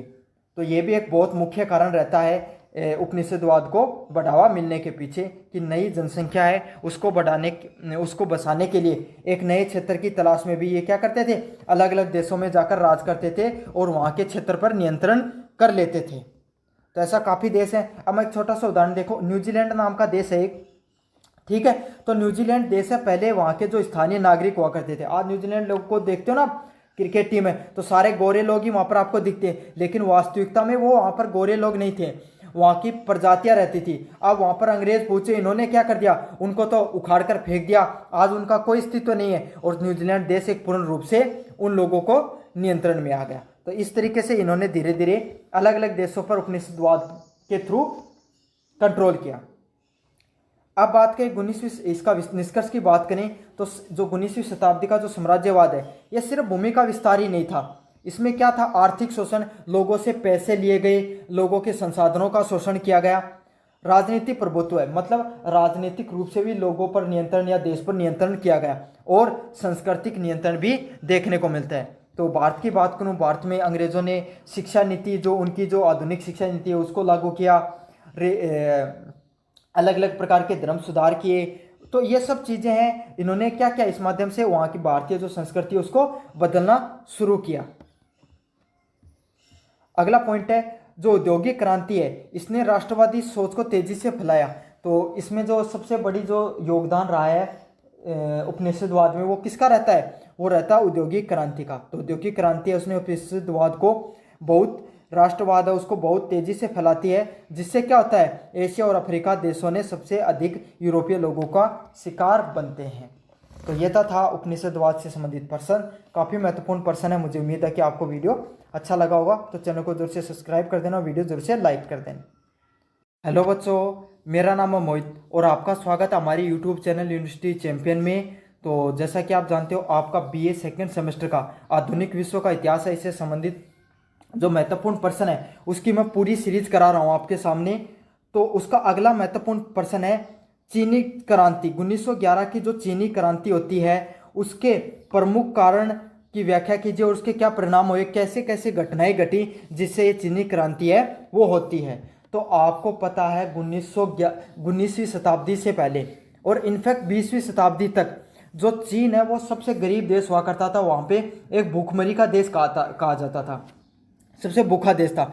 लेकिन होता क्या है, 1911 की क्रांति होती है और उस क्रांति ने चीन के अंदर एक नई शासन प्रणाली की नींव रखता है और यही शासन प्रणाली आगे जाकर आज आधुनिक चीन की जो दशा व दिशा बदल देती है। और जो आज समय चीन देखते हो, जो अमेरिका से टक्कर लेने की बात करता है, पूरी दुनिया पर नियंत्रण की बात करता है, जो देश पहले भूखमरी का उत्पीड़न था, जिसके पास खुद के पास खाने के लिए कुछ नहीं था, आज वो पूरी दुनिया को अपने पैसे ब्याज पर दे रखा, उसने पूरी दुनिया पर नियंत्रण कर रखा अपने उपनिषदवाद की नीति से। तो यही है, यही 1911 की क्रांति है जिसने चाइना की या चीन की पूरी दशा व दिशा बदलती है। तो काफ़ी महत्वपूर्ण है ये क्रांति, इससे काफ़ी बार प्रश्न आते हैं, अलग अलग भाषा बदलकर अलग अलग प्रकार के प्रश्न आएंगे, लेकिन जो प्रश्न आपको चीन की क्रांति से संबंधित होगा या फिर डॉक्टर सनयुत सान से संबंधित होगा तो आपको यही प्रश्न करके आना है। तो इस प्रश्न को अगर आप पूरा कर लेते हो तो चीनी क्रांति से संबंधित या डॉक्टर सन यत सेन से संबंधित कोई भी प्रश्न आए, चाहे निबंधात्मक रूप से आए, चाहे लघुतरात्मक रूप से आए, चाहे अति लघुतरात्मक रूप से आए, आप उस प्रश्न को बहुत अच्छे से कर लोगे। तो चलो शुरू करते हैं अपन पहला इस वीडियो को। देखो, जो 1911 की क्रांति है इसको सिंघाई क्रांति के नाम से भी जाना जाता है। और चीन के अंदर पिछले 2000 साल थे, वहाँ से मंचू वंश है उसका जो राज है वो चल रहा था, ठीक है। और इस जो क्रांति के बाद में उस मंचू वंश है उसका क्या हो जाता है, एक अंत है वो हो जाता है और उस मंचू वंश के साथ राजशाही का भी अंत हो जाता है। और चाइना है वो एक रिपब्लिक गणराज्य बनता है। ठीक है, कैसा देश बनता है? रिपब्लिक देश है, उसकी गणराज्य देश की क्या होती है? स्थापना होती है। और इस क्रांति के जो प्रमुख नेता थे वो कौन थे? डॉक्टर सुन यत सेन है, वो इसके प्रमुख नेता माने जाते हैं और इन्हें ही चाइना का आधुनिक जनक के नाम से भी जाना जाता है। डॉक्टर सुन यत सेन को चीन का आधुनिक जनक के रूप में देखा जाता है और वही इसके प्रमुख नेता भी थे। तो अब इसके प्रमुख कारण क्या रहे 1900 क्रांति के चाइना के? तो पहला कारण था मुंचू वंश की भ्रष्टाचार और असमता। तो ये जो मुंचू वंश है वो चाइना का नहीं रह के मैंचुरियन देश है, मैंचुरियन खाने वाली नहीं, ये एक मैंचुरियन जो साम्राज्य मंचूरियन एक प्रजाति है वहाँ के थे। तो चीनी जनता एक तो पहली बात बाहरी व्यक्ति को वैसे ही पसंद नहीं करती थी, साथ के साथ इनके प्रशासन में बहुत ज़्यादा भ्रष्टाचार था। ठीक है, भारत की तरह वहाँ पर भी बहुत ज़्यादा भ्रष्टाचार था। इससे क्या हो गई, एक तरफ तो जनता भूखमरी से मर रही थी, दूसरी तरफ ये वंश है ये भ्रष्टाचार करके अपना जीवन है वो बहुत भोगविलासिता से जी रहा था। तो इसके कारण लोग हैं वो इसको पसंद नहीं करते थे और लोग इसका विरोध करने लगे धीरे धीरे करके। 2 नंबर पॉइंट है पश्चिमी शक्तियों का हस्तक्षेप। तो होता क्या है, जो चाइना के ऊपर अफीम युद्ध होता है उसके बाद में जो ब्रिटेन हो गई, फ्रांस हो गई और जापान है उसने कब्जा कर लिया था। ठीक है, और वो क्या करते थे, वहाँ के लोगों का शोषण करते थे, वहाँ के लोगों से जो संसाधन है चाइना से वो निकाल कर लेके जाते थे। इससे लोगों को लगा कि चाइना की जो संप्रभुता है, जो एकता है और राष्ट्रवाद है उसका नुकसान हो रहा है। तो धीरे धीरे लोगों के अंदर ये बात अंदर घर कर गई और उन्होंने उनके अंदर देशभक्ति की भावना का बढ़ावा मिलना शुरू हो जाता है और राजा है जो मंचू वंश है उसका क्या होता है, विरोध होना शुरू होता है। तीसरा नंबर पॉइंट है आर्थिक समस्याएं और गरीबी। तो उस समय है जो चाइना है उसके अंदर गरीबी है वो एक मुख्य जो है समस्या थी। अत्यधिक कर था, बहुत ज़्यादा कर लगाया जाता था और जो बेरोजगारी है, क्योंकि चाइना भी है वो पता आपको उस समय सबसे बड़ी जनसंख्या वाला देश होता था भारत के बाद, उसके बाद में भारत हुआ करता था, लेकिन चाइना सबसे ज़्यादा जनसंख्या वाला देश था। संसाधन बहुत है, ज़मीन बहुत है चाइना के पास, लेकिन 80% तो चाइना के अंदर रेगिस्तान ही है, 20% ज़मीन है वही रहने लायक है। तो वहाँ की जनता आज के समय जैसे भारत में बेरोजगारी है वैसे बेरोजगारी थी, कर बहुत ज़्यादा था, भूखमरी थी और साथ के साथ होता क्या था, जो चाइना के प्रमुख शहर थे वहाँ से जो क्या होती नदियाँ निकलती थी, बड़ी बड़ी नदियाँ, और वो वहाँ पर बाढ़ फैलाती थी। तो हर साल वहाँ पर बाढ़ आ रही थी, बेरोजगारी और जनता कर से पहले से क्या बहुत ज़्यादा परेशान हो रखी थी। तो इसीलिए जो आर्थिक समस्याएं और गरीबी है इससे भी जनता बहुत ज़्यादा परेशान थी। अगले वाला पॉइंट है सुधारों में असफलता। तो मंचू वंश है इसने बहुत से सुधार करने का प्रयास किया। ऐसी बात नहीं है कि मंचू वंश ने कोई प्रयास नहीं किया अपने तरफ से। इन्होंने शिक्षा व सेना में बदलाव तो किए ताकि जनता को थोड़ा समर्थन प्राप्त कर सके, लेकिन जनता को ये समझ में आया कि ये जो बदलाव है शिक्षा और सेना में किए गए हैं ये सिर्फ दिखावटी हैं, ये आधे अधूरे हैं, ये पूरे मन से नहीं किए गए हैं। उनका वास्तविक मतलब सिर्फ जनता का समर्थन प्राप्त करना है, ना कि बदलाव करना है, अपनी सत्ता चलाना है, ना कि बदलाव करना है। तो इसीलिए लोगों को जो मंचू वंश है इसके खिलाफ क्या हुआ, विरोध की भावना उत्पन्न होने लग गई कि इनके जो सुधार थे वो भी अच्छे से लागू नहीं हो पाए। 5 नंबर पॉइंट है राष्ट्रीय चेतना और जागरण। तो फिर क्या होता है, धीरे धीरे लोग समझदार होना शुरू होते हैं। तो वहां पर एक क्रांतिकारी निकल के आता है, डॉक्टर सुन यत सेन। सुन यत सेन है, उसने 3 मुख्य प्रिंसिपल दिए, सिद्धांत दिए। उसका पहला क्या था, राष्ट्रवाद। तो जैसा कि पता आपको जो यूरोपीय शक्तियां वो चाइना पे नियंत्रण करके रखती थी, तो इसके लिए लोगों में राष्ट्रवाद की भावना को उत्पन्न करने का कार्य किया डॉक्टर सुन यत सेन ने। ठीक है, फिर समझाया उन्होंने लोकतंत्र को। तो उन्होंने बताया कि पूरी दुनिया के अंदर लोकतंत्र है वो लग चुका है, लोगों की जो अधिकार है, लोगों की जनता के जो अधिकार है वो सबसे ज़्यादा महत्वपूर्ण है। तो इन्होंने जनता को लोकतंत्र का महत्व समझाया, लोकतंत्र के बारे में लोगों को अच्छे से बताया कि हर व्यक्ति उसके मानव अधिकार होते हैं, उसके कुछ मौलिक अधिकार होते हैं, ये लोकतंत्र की। और ये सब चीज़ें कहाँ मिलेंगी आपको, इस राजवंश को हटाकर लोकतंत्र को जब तुम लागू कर लोगे तब ये सब चीज़ें तुम्हें मिल जाएंगी। तीसरा पॉइंट है जनजीवन का कल्याण। तो डॉक्टर संयुक्त सेन ने देखा कि लोग हैं वो भूखमरी हो गई, बाढ़ हो गई, और जो इन सब समस्याओं से तृप्त हैं, कर से संबंधित तब से परेशान हो चुके हैं। तो इसी के लिए इन्होंने जनजीवन मतलब आम व्यक्ति उसके जीवन को कैसे कल्याणकारी, कैसे उसको आगे बढ़ाया जाए, कैसे लोगों में खुशहाली लाई जाए, इसके लिए इन्होंने तीसरा सिद्धांत दिया, जन जीवन से संबंधित, कल्याण से संबंधित। तो ये 3 सिद्धांत वो दिए, और तीनों सिद्धांत क्या थे, उस समय के जो चीन है उसकी जो व्यवस्था है उसको देखते हुए सिद्धांत दिए। और इन्हीं सिद्धांतों के कारण उन्हें और अधिक सफलता मिली और अधिक जनता का समर्थन मिला, क्योंकि जनता पहले ही इन सब चीज़ों से परेशान थी और इन्होंने लोगों को नई उम्मीद दी। 6वां नंबर पॉइंट है सेना में असंतोष। तो जो युवा सैनिक थे और अफसर थे वो जो मंचू जो शासन था उसके खिलाफ हो गए थे और उनके राष्ट्रवादी विचार फैला रहे थे। तो जो सेना है अगर वही कोई भी राजा के खिलाफ हो जाएगी तो उसका पतन होना तो निश्चित है। तो यही होता था। तो युवा सैनिक थे वो मंचू सरकार के खिलाफ हो गए थे। इससे राष्ट्रवाद की भावना है जो उनके अंदर वो और प्रज्वलित हो गई, वो और ज़्यादा राष्ट्रवाद की भावना फैला रहे थे लोगों के बीच में और सेना के बीच में। इसीलिए जो मंचू वंश है उसका पतन होना एकदम निश्चित हो गया। तो ये कुछ प्रमुख 6 पॉइंट थे जिसके वजह से जो मंचू वंश है वो सत्ता से बेदखल होता है और 1911 की क्रांति होती है। अब क्या प्रमुख घटनाएं रही हैं मंचू वंश को हटाने के लिए? तो पहली घटना है 10 अक्टूबर 1911 को वुचांग का विद्रोह है। तो जो वुचांग शहर नामक शहर है जो चाइना, वहाँ पर सेना है वो विरोध क्रांति की शुरुआत कर देती है 10 अक्टूबर 1911 को। और यही जो विद्रोह है वो आगे जाकर जो वुचू वंश है उसको बेदखल करने का काम करता है। तो आपको याद रख लेना, ये मोस्ट इंपॉर्टेंट शहर है, मोस्ट इंपॉर्टेंट पॉइंट है। 10 अक्टूबर 1911 को वुचांग की क्रांति होती है।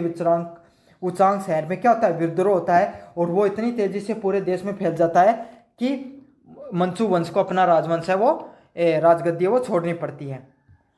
दूसरा पॉइंट है प्रांतीय सरकारों का स्वतंत्र होना। तो आपको पता है कोई भी देश होता है उसके अंदर छोटे छोटे प्रांत होते हैं, वो सरकार जो केंद्रीय सरकार उसके द्वारा नियंत्रित रहते हैं। लेकिन जब देखते हैं केंद्रीय सरकार कमजोर हो गई है तो वो क्या हो जाते हैं, प्रांतीय रूप से खुद को स्वतंत्र घोषित कर देते हैं कि भाई हम तो राजा की बात नहीं मान रहे, हम तो अपने हिसाब से क्या चलाएंगे, वो सरकार चलाएंगे। तो यही हुआ चाइना के अंदर भी। जैसे 1911 की जो क्रांति हुई वुचांग शहर में, उसके बाद में जो प्रांत थे, छोटे छोटे प्रांत थे, इन्होंने खुद को स्वतंत्र घोषित कर दिया। तीसरे नंबर पॉइंट है सुन यत सेन की वापसी। तो अमेरिका से जो सुन यत सेन है क्रांतिकारी है वो अमेरिका से लौटता है, लोगों को राष्ट्रवाद के बारे में, लोकतंत्र के बारे में, जनजीवन के कल्याण के बारे में बताता है और लोगों को एक नई उम्मीद निकल कर आती है। लोगों को लगता है कि हमारे जो इस ये गरीबी से पीड़ित हैं, परेशानी से पीड़ित हैं, इस राजवंश से, उसकी जो हमारे मसीहा कौन है, सुन यत सेन ही है, हमारे लिए यही एक नई उम्मीद की किरण है। तो सुन यत सेन ने भी जो 1911 की क्रांति को उत्पन्न करने में बहुत बड़ा योगदान रहता है। चौथा नंबर पॉइंट है जनवरी 1912 में गणराज्य की स्थापना। तो 1 जनवरी 1912 को चीन को गणराज्य घोषित कर दिया गया।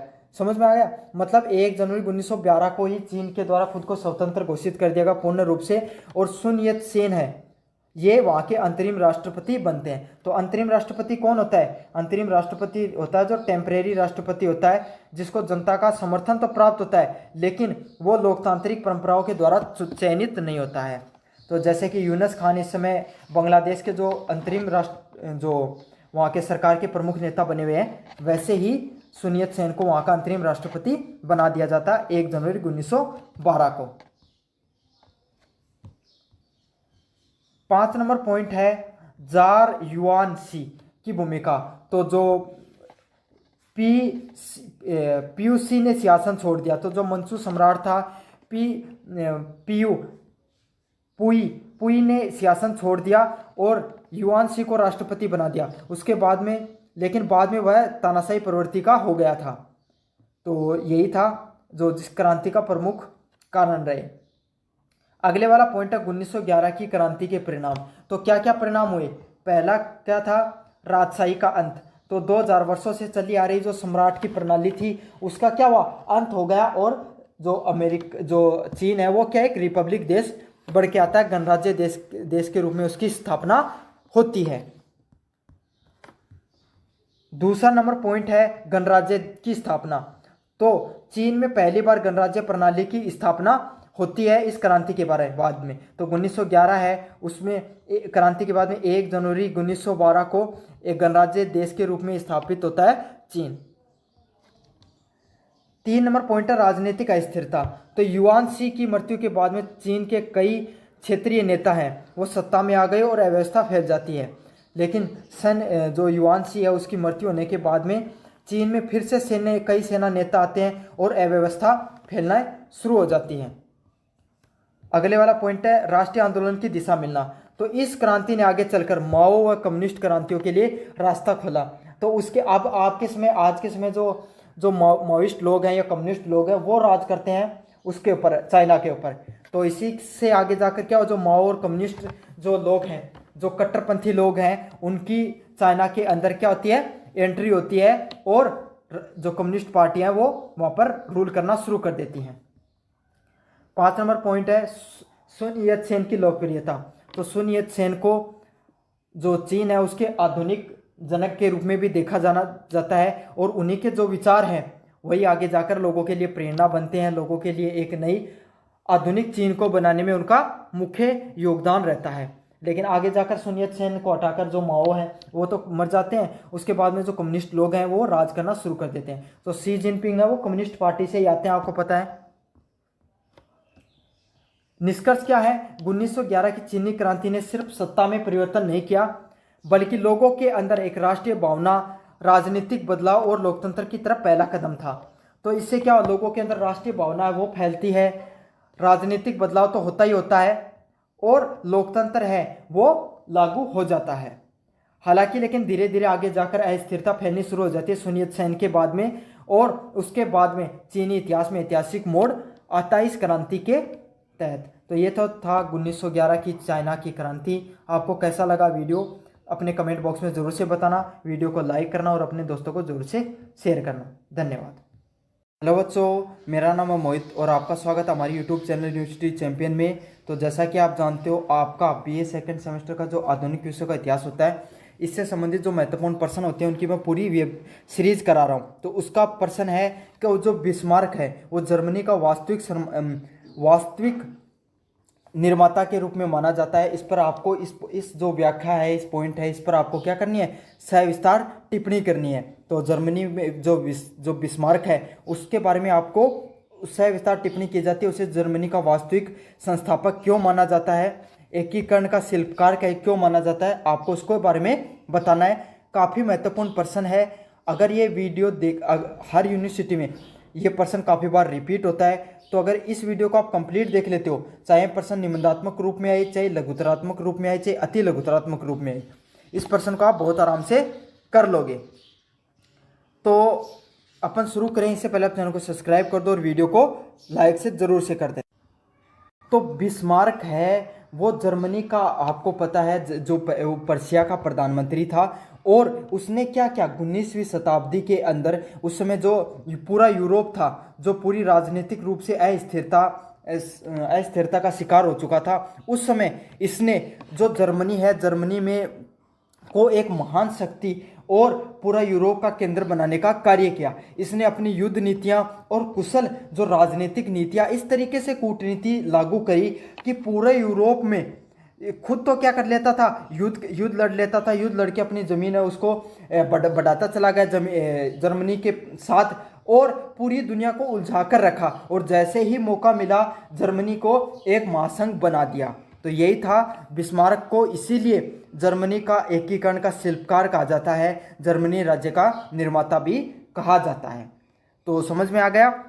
ओटोमन बिस्मार्क है, ये 19वीं शताब्दी का एक राजनीतिक होता था और पर्शिया का प्रधानमंत्री भी था। ठीक है, इसने अपनी कूटनीतियां और जो युद्ध नीतियों से पूरी जो जर्मनी है उसको एकजुट किया, और इसी कारण उसे क्या कहा जाता है, जर्मनी का निर्माता भी कहा जाता है। तो इसका क्या क्या योगदान रहे बिस्मार्क के, वो कौन सी नीतियां रही हैं उसकी, जिसके वजह से इसे जर्मनी का एकीकरण इसने किया। तो सबसे पहले जो नीति है वो उसने क्या अपनाई, लोहे और रक्त की नीति। तो इसने सीधी सीधी एक ही बात कही कि भाषणों से सिर्फ काम नहीं चलेगा, बल्कि हमें युद्ध लड़ने होंगे और अपने राष्ट्र को मजबूत करना होगा। तो जो बिस्मार्क है उसने अपने राष्ट्र को मजबूत करने पर जोर दिया। उसने जर्मनी को मजबूत करने पर जोर दिया, समझ। और अपनी क्या हो, उसने जर्मनी की एकता और युद्ध शक्ति से माध्यम से हासिल किया। वो क्या करता था, उसने, आपको आगे जाके बताऊंगा, 4-5 युद्ध लड़े, ऑस्ट्रेलिया के साथ मिलकर डेनमार्क को हरा दिया, ब्रिटेन को हराया। तो इससे क्या हुआ, इन युद्धों के माध्यम से क्या हुआ, आपको पता है जो युद्ध जीतता है उसका प्रभावशालीता अपने आप बढ़ जाती है। तो ये युद्ध का काफी इंपॉर्टेंट युद्ध जीतता है, जिससे जर्मनी का प्रभुत्व क्या हो जाता है और बढ़ जाता है। इसने अलग अलग प्रकार के युद्ध लड़े हैं और इन युद्धों में सबसे बड़ी बात है ये जीतता है। सबसे पहला डेनमार्क का युद्ध, तो ऑस्ट्रिया के साथ मिलकर, ऑस्ट्रेलिया के साथ मिलकर जो बिस्मार्क है उसने युद्ध लड़ा डेनमार्क के खिलाफ और डेनमार्क को हरा देता है और वहाँ का सेसेल्गी व होल्स्टीन क्षेत्र है उस पर विजेता हासिल कर लेता है। तो आपको पता है कोई भी व्यक्ति अगर युद्ध जीतता है या उसका, तो उसका प्रभुत्व वो अपने आप ही फैल जाता है, क्योंकि सब बात सत्ता का, पावर का, शक्तिशाली व्यक्ति का तो सभी लोग क्या करते हैं, सम्मान करते हैं। तो यही बात है, डेनमार्क का युद्ध होता है 1864 के अंदर, उसके कारण इसका प्रभुत्व और फैल जाता है। अगले वाला पॉइंट है ऑस्ट्रिया युद्ध। तो जो ऑस्ट्रेलिया है, ऑस्ट्रेलिया के साथ युद्ध किया था और इससे क्या हुआ, इस युद्ध में ऑस्ट्रिया को हराकर उस समय क्या हुआ करता था, ऑस्ट्रेलिया और जर्मनी का एक कॉन्फेडरेशन होता था, जर्मन महासंघ। तो इस जर्मन महासंघ कॉन्फेडरेशन को तो क्या कर देता है, हटा देता है और शक्तियां अपने हाथ में लेकर उत्तर जर्मन महासंघ की स्थापना कर देता है। तो पहले उसको लगता था कि भाई शक्ति अपने हाथों में नहीं है, तो इस ऑस्ट्रिया को हराकर, ऑस्ट्रेलिया नहीं है, ऑस्ट्रिया है, ऑस्ट्रिया देश है, ये यूरोप का देश है, ऑस्ट्रेलिया एक अलग देश है। तो ऑस्ट्रिया है वो जर्मनी महासंघ का हिस्सा हुआ करता था, तो उसको तो हराकर उसे भंग कर देता है और उत्तर जर्मनी महासंघ की स्थापना कर लेता है। अगले वाला प्रश्न है फ्रांस के साथ युद्ध। तो 1870 और 71 के अंदर क्या होता है, फ्रांस है, मैंने बताया था फ्रांस महाशक्तिशाली देशों में से एक माना जाता था। तो इसने फ्रांस को हरा करके दक्षिण जर्मनी राज्यों में साथ के साथ फ्रांस को हराया, जिससे क्या दक्षिण जर्मनी राज्य उसको उत्तरी जर्मनी राज्य में मिला लिया। तो जो उसने क्या उत्तर जर्मनी का जो कॉन्फेडरेशन बनाया था उसी के अंदर फ्रांस को हराकर उसमें उसको मिला लेता है, वो उसे उत्तरी महासंघ में, जर्मनी महासंघ में मिला देता है। तो ये ऑस्ट्रेलिया को भी हरा देता है, जो फ्रांस है उसको भी हरा देता है, और जो दक्षिण जर्मनी राज्य थे उनको उत्तरी जर्मनी राज्य जो उसका खुद का कॉन्फेडरेशन है उसमें भी मिला लेता है। तीसरा नंबर पॉइंट है कूटनीतिक चतुराई।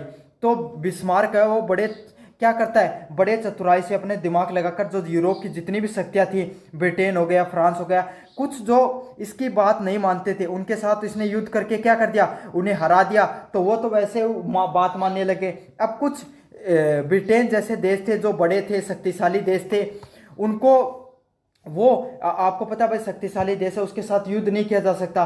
तो आप क्या कर सकते हो, जिसको युद्ध से नहीं हरा सकते उसको अपने कूटनीति से हरा सकते हो।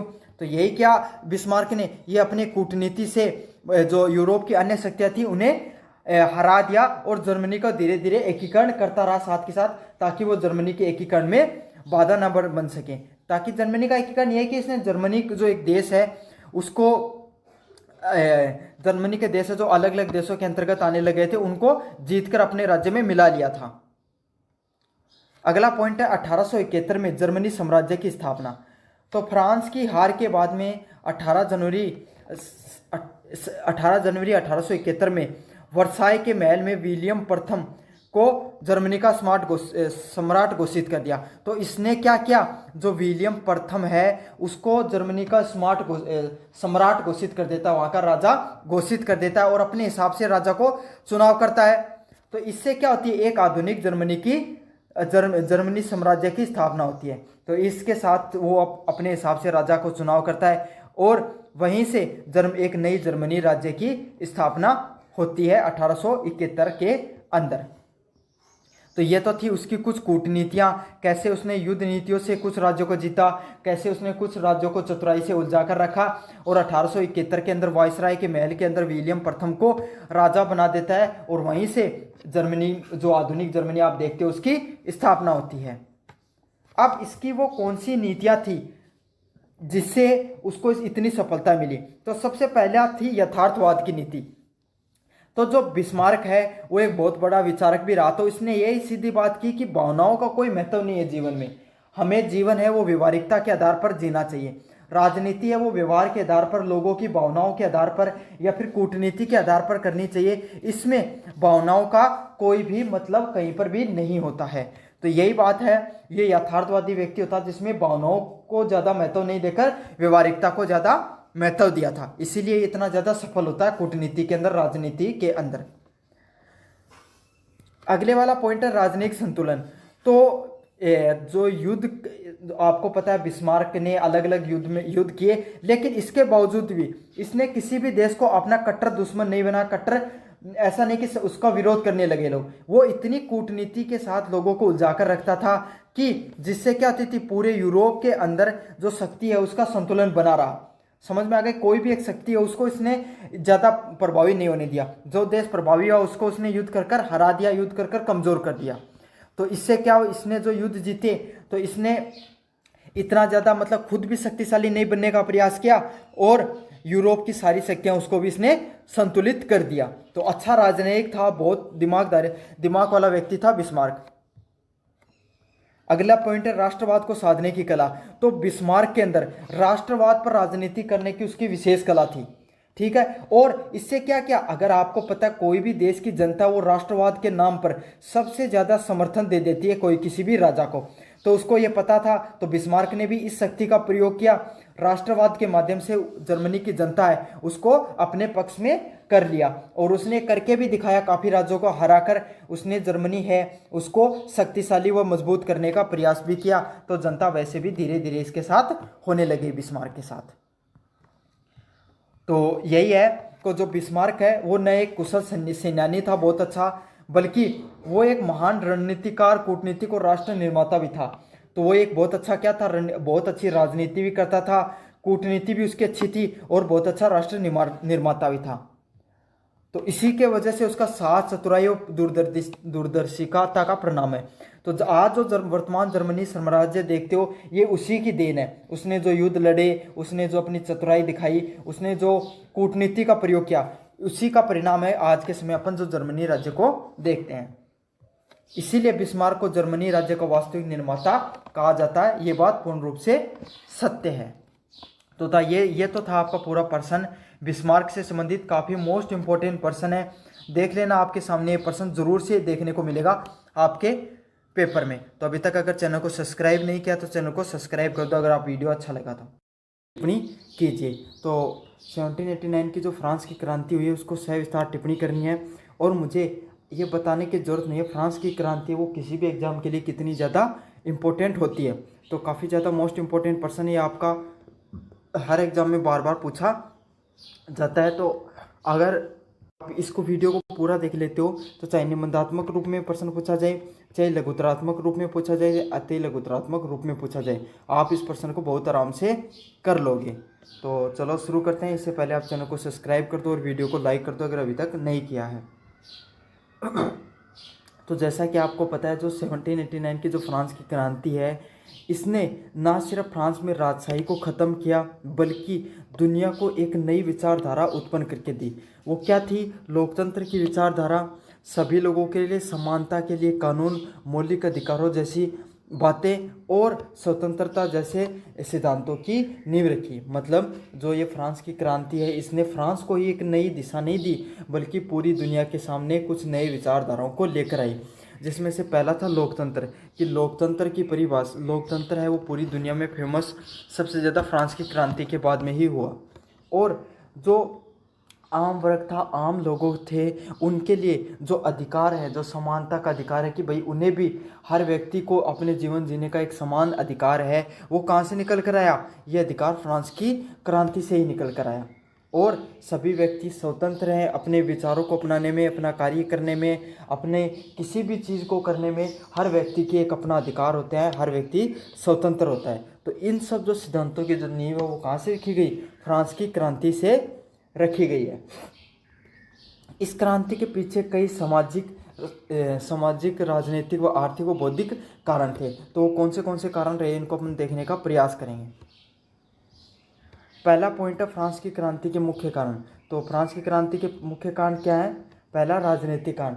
तो पता है जो फ्रांस है वहाँ पर जो लुइस राजा है, राजवंश है, उसका जो राज चल रहा था, और ये राजवंश है पूरी तरीके से विफल था। इसका कोई काम नहीं था। ये जनता है वो पूरी तरीके से मतलब कर्ज में डूबी हुई थी, जनता वो पूरी तरीके से परेशान थी। लेकिन ये क्या करते थे? इनका काम था अपना सत्ता बनाने के लिए जो नीचे पादरी वगैरह होते हैं उनके साथ भ्रष्टाचार करना और फिजूल में खर्चे करना, बस यही करते थे।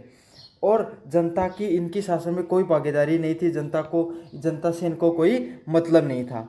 तो इसीलिए जो लुइस 16 है उस समय, जिस समय फ्रांस की क्रांति वो राज कर रहा था, उसकी सत्ता क्या थी? पूर्ण रूप से निरंकुश थी। उसे जनता से कोई मतलब नहीं था। वो तो अपनी जीवन है उसको अच्छे से जी रहा था, और जनता वो पूरी तरीके से परेशान हो रही थी। तो सबसे पहला कारण रहा वो राजनीतिक रहा कि जनता है वो राजा है उसके कार्य से, राजा के जो का व्यवहार है उससे पूरी तरीके से परेशान हो चुकी थी।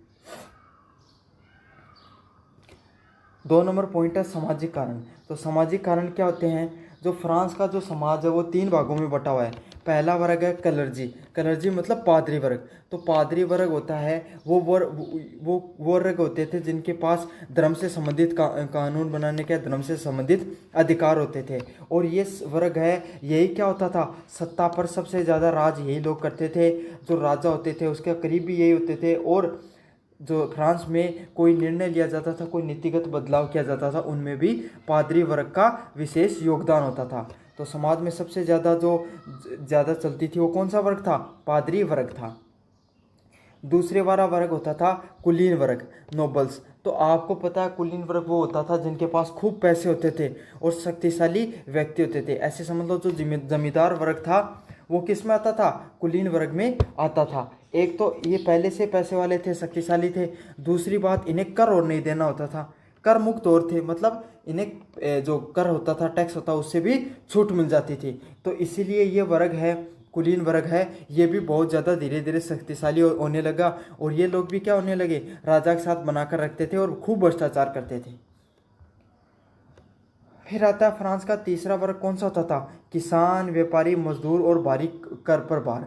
तो जो तीसरा वर्ग था जिसमें किसान हो गए, व्यापारी हो गए, मजदूर हो गए, ये सब लोग आते थे। और आपको पता है ये एक तो सबसे बड़ी भारी जनसंख्या में होते हैं जो ये वाले वर्ग के लोग। और इन सब वर्गों के पास पैसा भी बहुत कम था और इनको क्या कर रखा था? सबसे ज़्यादा टैक्स भी इन्हीं पर लगा रखा था। साथ के साथ इस वर्ग के पास ना तो कोई सामाजिक और राजनीतिक किसी प्रकार के अधिकार होते थे, बल्कि सबसे ज़्यादा जो कर टैक्स भी यही देते थे और सबसे ज़्यादा जो जनसंख्या में भी यही लोग थे। 3 नंबर प्रश्न है आर्थिक कारण। तो फ्रांस की जो क्रांति होने के पीछे तीसरा पॉइंट क्या होता है? आर्थिक कारण। तो फ्रांस की जो अर्थव्यवस्था वो पूर्ण रूप से दिवालिया हो चुकी थी। मतलब हर व्यक्ति है वो पूर्ण रूप से, मतलब फ्रांस की क्रांति है वो, उसमें क्या होता? बहुत ज़्यादा कर्ज में डूब गई थी। जो लुइस जो राजाओं थे, लुइस जो राजवंश था, उसने जो उसकी अर्थव्यवस्था उसको पूर्ण तरीके से चौपट करके रख दिया था। युद्ध हुए जिसमें फ्रांस की क्रांति में जो अमेरिका की जो क्रांति हुई थी उसमें भी फ्रांस का बहुत बड़ी भागीदारी हुई थी। और शाही खर्चों ने, जो लुइस जो राजवंश है उसने इतने ज़्यादा खर्चे करते थे अपनी रानियों के लिए, महंगे महंगे महल खरीदना, गहने खरीदना, खूब भोग विलासिता करना। तो इन सब चीज़ों से क्या हुआ था? जो फ्रांस की क्रांति है वो दिवालिया हो चुकी थी, उनके पास पैसे नहीं बचे थे। इससे क्या हुआ? जो किसान और जो मध्यम वर्ग है उस पर बहुत ज़्यादा कर थोपे जा रहे थे, जबकि अमीर वर्ग है वो और ज़्यादा कर मुक्त था। मतलब अमीर जिनके पास पैसे थे, जिन पे टैक्स लगाना चाहिए था, वो तो कर मुक्त थे, और जो किसान है, मध्यम वर्ग है, वो टैक्स से दब चुका था। अगले वाला पॉइंट है महंगाई और खाद्य संकट से जनता त्रस्त। मतलब महंगाई और जो खाद्य संकट है इससे जनता वो पूर्ण रूप से परेशान हो चुकी थी। तो ये सारे के सारे कौन से कारण थे? ये सभी कारण थे जो आर्थिक मतलब पैसों से संबंधित कारण थे। 4 नंबर पॉइंट की बात करें बौद्धिक कारण, तो बौद्धिक कारण क्या रहे? तो जॉन लॉक, रूसो और वाल्टर जैसे, मतलब अब क्या होता है, जब भी समाज पूरी तरीके से परेशान रहता है तब कोई ना कोई समाज सुधारक या विचारक समाज से निकल कर आते हैं। तो आपको पता है बुरे समय महान लोगों को जन्म देता है। तो वही होता है, उसी समय फ्रांस के सबसे बड़े दार्शनिक, सबसे महान राजनीतिक और विचारक निकल कर आए। जॉन लॉक, रूसो और वाल्टर जैसे विचारक, इन्होंने समाज को स्वतंत्रता, मतलब ये समझाया कि आप सभी लोग स्वतंत्र हो। जो खास करके जो निम्न वर्ग था उसको समझाया कि आप सभी लोग स्वतंत्र हो अपने अधिकारों के प्रति। साथ के साथ समानता का कॉन्सेप्ट दिया। इन्होंने बताया कि हर व्यक्ति है उसको अधिकार होना चाहिए समान रूप से राजनीतिक, सामाजिक व आर्थिक अधिकारों पर समानता मिलनी चाहिए हर वर्ग को समाज के अंदर। अगले वाला पॉइंट है जनसत्ता। जनसत्ता मतलब कि जनता जो राज के सत्ता पर जो लोग होगा उसे जनता की सुननी होगी, जनता ही सबसे ज़्यादा प्रभावी होगी। तो ये सब विचार हैं, ये कहाँ से निकल कर आते हैं? स्वतंत्रता, समानता और लोकतंत्र जैसी भावनाएं हैं, ये जॉन लॉक, रूसो और वाल्टर के द्वारा दी गई थी। अगले वाला पॉइंट है एज ऑफ इनलाइटमेंट। तो इन लोगों के विचारों ने लोगों में एक नई चेतना को उभार आया। तो इन लोगों ने जो विचार दिए, इससे क्या हुआ? एक नए विचारों की क्या ही नई चेतना ही लोगों में एक नई विचारधारा उत्पन्न होकर आई। 5 नंबर प्रश्न है दुर्बल नेतृत्व और प्रशासनिक अयोग्यता। तो लुई 16 था, इसका निर्णय लेना बहुत कमजोर, मतलब ये बहुत ही कमजोर राजा हुआ था, तो बहुत ही असक्षम राजा था और इसके कोई अच्छा वित्त मंत्री भी नहीं था, क्योंकि उस समय जो फ्रांस है वो बहुत ज़्यादा अर्थव्यवस्था रूप से कमज़ोर हो चुका था, दिवालिया हो चुका था। तो ज़रूरत थी कि अच्छे रिफॉर्म्स किए जाएं, अच्छे बदलाव किए जा सकें ताकि जो अर्थव्यवस्था वो फिर से पटरी पर आ सके। लेकिन जो लुई 16 है इसको तो किसी चीज़ का ज्ञान नहीं था और ना ही इसका कोई वित्त मंत्री थे, वो भी अच्छे थे कि कमज़ोर राजा तो कमज़ोर, आपको पता मंत्रिमंडल भी वैसा ही होगा, तो वो भी असफल रहे रिफॉर्म्स करने में। तो सुधारों की कोशिशें असफल रही और असंतोष बढ़ता गया। तो इनके द्वारा जो सुधारों का प्रयास किया गया वो इतने ज़्यादा सफल रूप से नहीं लागू हो पाए, असफल रहे, तो जनता और ज़्यादा परेशान हो गई, जनता और ज़्यादा आक्रोशित हो गई इनके प्रति। तो अब निष्कर्ष की बात करें कि जो फ्रांस की क्रांति है वो एक पूरी दुनिया में एक राजनीतिक बदलाव ही नहीं होता है, बल्कि सामाजिक न्याय, समानता और जन अधिकारों की लड़ाई थी। मतलब समाज की न्याय की, समाज का हर वर्ग बराबर है उसके अधिकारों की लड़ाई भी थी। और जो ये फ्रांस की क्रांति है इसने पूरी दुनिया को लोकतांत्रिक आंदोलन की प्रेरणा दी। फ्रांस की क्रांति के बाद में पूरी दुनिया में, फ्रांस के बाद में इटली में भी क्रांति देखने को मिलती है और अलग अलग देशों में भी क्रांति देखने को मिलती हैं। तो पूरी दुनिया में लोकतांत्रिक आंदोलन की शुरुआत कहाँ से होती है? फ्रांस से होती है। यहाँ से स्वतंत्रता, समानता और भ्रातृत्व, लिबर्टी, इक्वलिटी एंड फ्रेटर्निटी के सिद्धांत की स्थापना की गई और यही भारत के प्रेम्बल में ये शब्द डाले गए हैं। और कहाँ से डाले गए हैं? फ्रांस की क्रांति से ही डाले गए हैं, फ्रांस के संविधान से ही डाले गए हैं। तो ये तो था आपका फ्रांस की क्रांति से संबंधित प्रश्न। आपको कैसा लगा? वीडियो अच्छा लगा तो चैनल को सब्सक्राइब जरूर से करना। धन्यवाद। हेलो बच्चों, मेरा नाम है मोहित और आपका स्वागत है हमारे यूट्यूब चैनल यूनिवर्सिटी चैंपियन में। तो जैसा कि आप जानते हो आपका बीए सेकंड सेमेस्टर का आधुनिक विश्व का इतिहास, उससे संबंधित महत्वपूर्ण प्रश्न है, उनकी मैं पूरी सीरीज करा रहा हूँ। तो अगला प्रश्न है, औद्योगिक क्रांति के परिवर्तनों ने लोगों की आर्थिक, सामाजिक व राजनीतिक और बौद्धिक जीवन पर क्या प्रभाव डाले? आपको इसकी सविस्तार व्याख्या करनी है। तो औद्योगिक क्रांति ने क्या क्या परिवर्तन किए लोगों के जीवन पर, आर्थिक, सामाजिक और राजनीतिक और बौद्धिक, तो इन सब चीज़ों पर क्या क्या प्रभाव पड़ा, आपको इसके ऊपर व्याख्या करनी है। तो औद्योगिक क्रांति है, ये भी आपको पता बहुत ज़्यादा महत्वपूर्ण प्रश्न है, इससे भी काफ़ी अच्छे प्रश्न निकल कर आते हैं अलग अलग यूनिवर्सिटी में भाषा का बदलाव करके।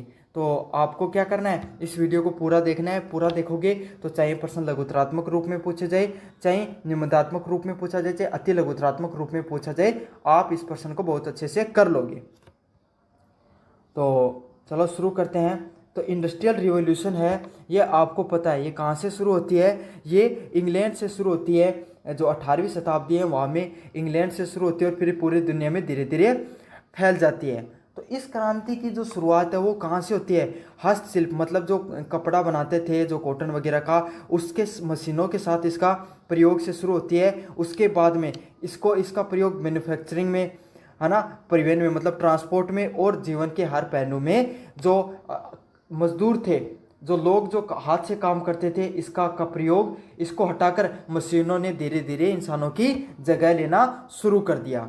तो इससे क्या हुआ? यहीं से शुरुआत होती है पूरी दुनिया के अंदर औद्योगिक क्रांति की। मतलब शुरुआत में क्या होते थे, जो मजदूर, जो जमींदार लोग हैं, इनको मजदूर नहीं मिलते थे इंग्लैंड वगैरह में, जो मजदूरी करने के लिए, अनाज निकलाने के लिए, तब वहाँ से निकल कर आता है ये मशीनों का उपयोग इसके अंदर। तो मशीनों का उपयोग वहाँ से निकल कर आता है, और धीरे धीरे जो कॉटन इंडस्ट्रीज हो गई, ट्रांसपोर्ट हो गया, और अलग अलग जीवन के पहलुओं में जहाँ जहाँ मशीनों का उपयोग हो सकता था, वहाँ वहाँ पर मशीनों का उपयोग होना शुरू हो गया। और जो क्रांति है, जो औद्योगिक क्रांति है, वो शुरुआत इंग्लैंड से होती है और फिर पूरी दुनिया में धीरे धीरे फैल जाती है। पहला पॉइंट है आर्थिक जीवन पर प्रभाव। तो जीवन, लोगों के पैसा, लोगों के आर्थिक रूप से कैसे मदद हुई इस क्रांति से, तो इसको देखेंगे। पहला पॉइंट है उत्पादकता में वृद्धि। तो आपको पता है क्या हुआ? मशीनें, कोई इंसान 10 दिन में, जो कोई 10 व्यक्ति मिलकर जिस काम को एक दिन में करते हैं, वही काम आपको पता है मशीन है, वो अकेली मशीन एक दिन में वही काम कर देती है। तो आपको पता है कि जो मशीनों की वजह से सबसे पहले यही फ़ायदा हुआ कि जो उत्पादकता है, मतलब कोई चीज़ पहले 10 चीज़ें बनती थी, वही चीज़ें अब 100 बनने लग गई। तो इससे क्या हुआ? उत्पादकता है उस पर प्रभाव पड़ा, उत्पादकता है वो बड़े पैमाने पर संभव हो गई। इससे क्या हुआ? चीज़ें आसानी से भी मिलने लग गई और सस्ती भी पैदा होने लग गई। तो क्योंकि अब 10 मजदूर काम करेंगे तो उसका 10 दिन का मजदूरी लगेगी, लेकिन मशीन तो एक बार खरीदनी पड़ती है और वही काम उससे ज़्यादा करके दे देती है। तो क्या होने लगा? उत्पादकता भी वृद्धि होने लगी, चीज़ें भी ज़्यादा बनने लगी और सस्ती भी मिलने लगी लोगों को। अगले वाला पॉइंट, नए उद्योगों की स्थापना। तो इससे क्या हुआ? जो अलग अलग प्रकार के नए उद्योग हैं, उनकी स्थापना होने शुरू हो गई, जिसमें वस्त्र है, मतलब जो कपड़े बुनने का काम होगा, लोहा हो गया, कोयला हो गया, इस्पात हो गया, मतलब जो कोई, और रेल हो गया। तो ये सब जो भी उद्योग हैं, कपड़ा उद्योग हो गया, या फिर जो खनिज निकालने से संबंधित कोई उद्योग हो गया, कोयला उद्योग हो गया, रेल उद्योग हो गया, तो ये सब उद्योग हैं, ये जो पहले मजदूरों पर सबसे ज़्यादा निर्भर करते थे, अब उनके अंदर मशीनों का उपयोग में आने लगे, और मशीनों ने उस काम को क्या कर दिया? बहुत तेज़ी से करना शुरू कर दिया। अगले वाला पॉइंट है नौकरी के नए अवसर। तो पता है अब धीरे धीरे लोग क्या, शहरीकरण का बढ़ाव मिलने लग गया, तो शहरों में ज़्यादा लोग आने लगे गाँव से छोड़कर। तो नौकरी के नए अवसर भी उत्पन्न होने लगे कि भाई जिन लोगों को मशीनों का ज्ञान था अच्छे से, उनको और ज़्यादा मजदूरी मिलने लग गई। तो इससे क्या होता है? नौकरी के और अधिक अवसर निकल कर आते हैं। अगले वाला पॉइंट है पूंजीवाद का विकास। तो आपको पता है जो बहुत अधिक उत्पादकता होने लगी, उत्पादकता बढ़ने लगी, तो मालिकों को फायदा होने लगा, वो ज़्यादा चीज़ों को बेचकर ज़्यादा पैसे कमाने लगे। अब इससे क्या होता है? जब ज़्यादा पैसा कमाने लगे तो समाज के अंदर पूंजीवाद का विकास होने लगा। मतलब जो पैसे वाले लोग हैं, पूंजीवादी लोग हैं, जो आम लोग हैं, उनके बीच में जो खाई थी वो धीरे धीरे बढ़ती चली गई, क्योंकि औद्योगिक व्यवस्था है वो क्या हो गई? वो उसका और ज़्यादा विस्तार होने लग गया था। अगले वाला पॉइंट है व्यापार और बाजार में वृद्धि। तो उत्पादकता बढ़ाने के लिए, तो जो उत्पादकता बढ़ाने के लिए वहाँ इंग्लैंड के लोग या यूरोप के लोगों ने क्या किया? कच्चा माल की खोज में अलग अलग देशों की खोज करने लगे, जैसे भारत की हो गई, अमेरिका की हो गई, और अलग अलग द्वीपों पर जाने लगे। तब वहाँ से वो क्या करते थे? वहाँ से कच्चा माल उठा कर लाते थे और अपने देश में आकर उसको प्रोडक्ट बनाकर और वहाँ पर सस्ते में बेचकर भी आते थे। तो उन्होंने क्या कर दिया? और पैसा कमाने के लिए, उत्पादकता बढ़ाने के लिए, उनके देश में अगर कच्चा माल नहीं मिलता था तो वो क्या करते थे? अंतर्राष्ट्रीय बाजार में धीरे धीरे जाने लगे, अलग अलग देशों में जाकर खोज करने लगे और वहाँ पर पहुँचकर अपने माल को बेचने लगे। 2 नंबर प्रश्न है सामाजिक जीवन पर प्रभाव। तो लोगों के सामाजिक जीवन पर क्या प्रभाव हुआ? तो इससे समाज में भी नए वर्गों का उदय हुआ, जैसे पूंजीवादी वर्ग हो गया, बुर्जुआ, जिसे कार्ल मार्क्स बुर्जुआ बोलता था, उस वर्ग का निर्माण हुआ, मजदूर वर्ग है उसका एक अलग से निर्माण हुआ। तो पहले क्या होते थे, पहले दो ही वर्ग होते थे, एक तो जमींदार वर्ग और श्रमिक वर्ग। बस जिनके पास ज़्यादा ज़मीन होती थी वो जमींदार वर्ग, और जो उनके यहाँ काम करता था वो श्रमिक वर्ग। लेकिन उस समय जमींदारों के पास भी ज़्यादा पैसा नहीं होता था और मजदूरों के पास भी इतना ज़्यादा नहीं होता था, लगभग सभी लोग समान होते थे। लेकिन जो औद्योगिक क्रांति के बाद में एक नए समाज की उत्पन्न होते हैं वो होता है पूंजीवादी वर्ग। अब पूंजीवादी वर्ग कौन सा होता है, जो लोग श्रमिकों से काम करवाते हैं, जो मालिक होते हैं कंपनी के, वो पूंजीवादी वर्ग के अंतर्गत आते हैं। और श्रमिक वर्ग तो वही है जो उन मालिकों के नीचे काम करते हैं किसी फैक्ट्री में, वो श्रमिक वर्ग के अंतर्गत आते थे। अगले वाला प्रश्न है श्रमिकों का शोषण। तो आपको पता है कोई भी मालिक है वो काम करवाएगा तो वही यही सोचेगा कि सबसे मैं इनसे से ज़्यादा काम करवा के ज़्यादा से ज़्यादा पैसा कमा सकूं, और इससे क्या हो जाता है, मजदूरों का शोषण होता है और उन्हें जितनी मजदूरी देनी चाहिए वो भी मजदूरी नहीं मिल पाती है। अगले वाला पॉइंट है शहरीकरण। तो अब गांव में क्या, मशीनों के कारण गांव में ज़्यादा रोजगार बचा नहीं था, तो लोग शहरों की तरफ पलायन करने लगे और नए शहरों का निर्माण होने लगा, और शहरों की जनसंख्या वो भी तेजी से धीरे धीरे बढ़ने लग गई। अगले वाला पॉइंट है महिलाओं और बच्चों का श्रम। तो कारखानों में महिलाओं और बच्चों के लिए कठिन श्रम लिया गया। तो आपको पता है कारखानों में जो महिलाएं और बच्चे हैं वो भी कार्य करने लगे। उनका जो श्रम होता था, उनका काम होता था, वो भी बहुत ज़्यादा पुरुषों के बराबर कठिन ही होता था। ऐसा नहीं था कि उनके लिए काम था वो आसान था। ठीक है, समस्याएं तो झुग्गी झोपड़ियों का विकास हुआ, भीड़, गंदगी और स्वास्थ्य जैसी समस्याएं वो भी बढ़ती हैं, क्योंकि सभी लोग जो गांव से आते थे शहरों में, उनके पास बढ़िया मकान नहीं होता था, तो झुग्गी झोपड़ियों में रहने लग गए। जो भीड़ भाड़ में और गंदगी जैसी समस्याएं हैं वो बढ़ती हैं। अगले वाला पॉइंट है राजनीतिक जीवन पर प्रभाव। तो श्रमिक जो आंदोलन है उनकी शुरुआत होनी शुरू हो जाती है। समझ में आ गया। तो आपको पता है कोई भी व्यक्ति है, कोई भी समाज है या फिर कोई भी वर्ग है, वो कितने दिन अपने शोषण को सहेगा, एक न एक दिन वो उसको भी अपने अधिकारों के बारे में जानकारी होगी और वो भी क्या करेगा, क्रांति कर देगा।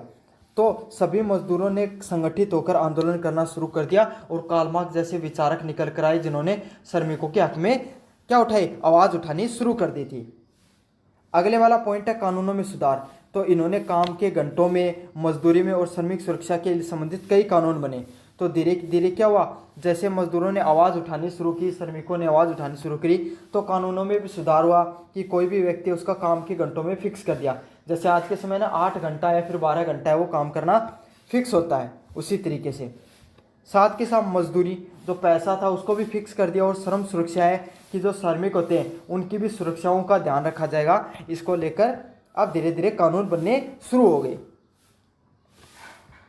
अगले वाला है लोकतंत्र और प्रतिनिधित्व की मांग। तो श्रमिक वर्ग है उसने भी वोटिंग अधिकार और राजनीतिक भागीदारी की मांग की। तो अब धीरे धीरे जो श्रमिक वर्ग वो भी अपने अधिकारों के प्रति जागरूक होने लग गया, और उन्होंने भी क्या कहा कि हमें भी वोटिंग के अधिकार होने चाहिए और हमें भी राजनीति में भागीदारी लेनी है। तो ये जो लोकतंत्र में प्रतिनिधित्व की मांग करने लगा श्रमिक वर्ग भी। अगले वाला प्रश्न है राज्य की भूमिका बढ़ी।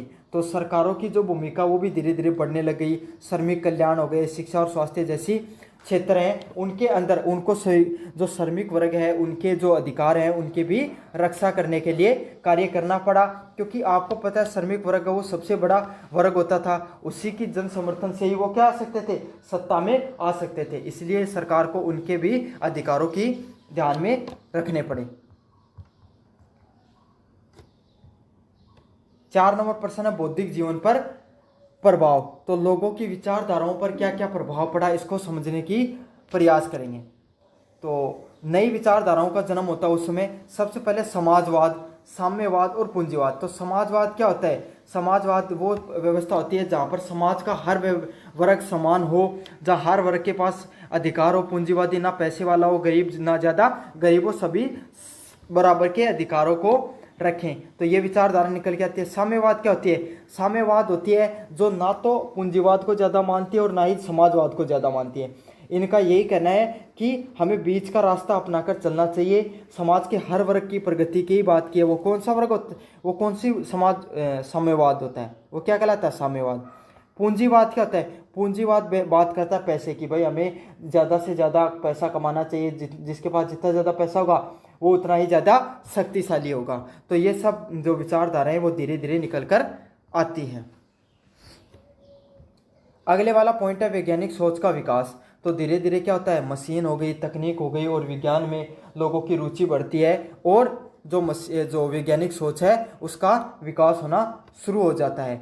तो उसमें पता है औद्योगिक क्रांति के बाद में अलग अलग प्रकार की जो रिसर्च और डेवलपमेंट होने लग गया और लोगों की जो सोच है और वैज्ञानिक रुचि उसमें भी बढ़ावा होने लगता है। अगले वाले प्रश्न है साहित्य और दर्शन पर प्रभाव।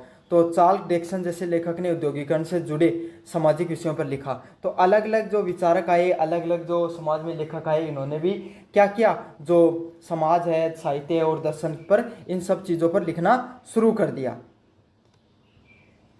अगले वाले शिक्षा का विस्तार। तो औद्योगिक जो समाज है उसमें कुशल श्रमिकों की जरूरत के कारण शिक्षा पर बल मिला।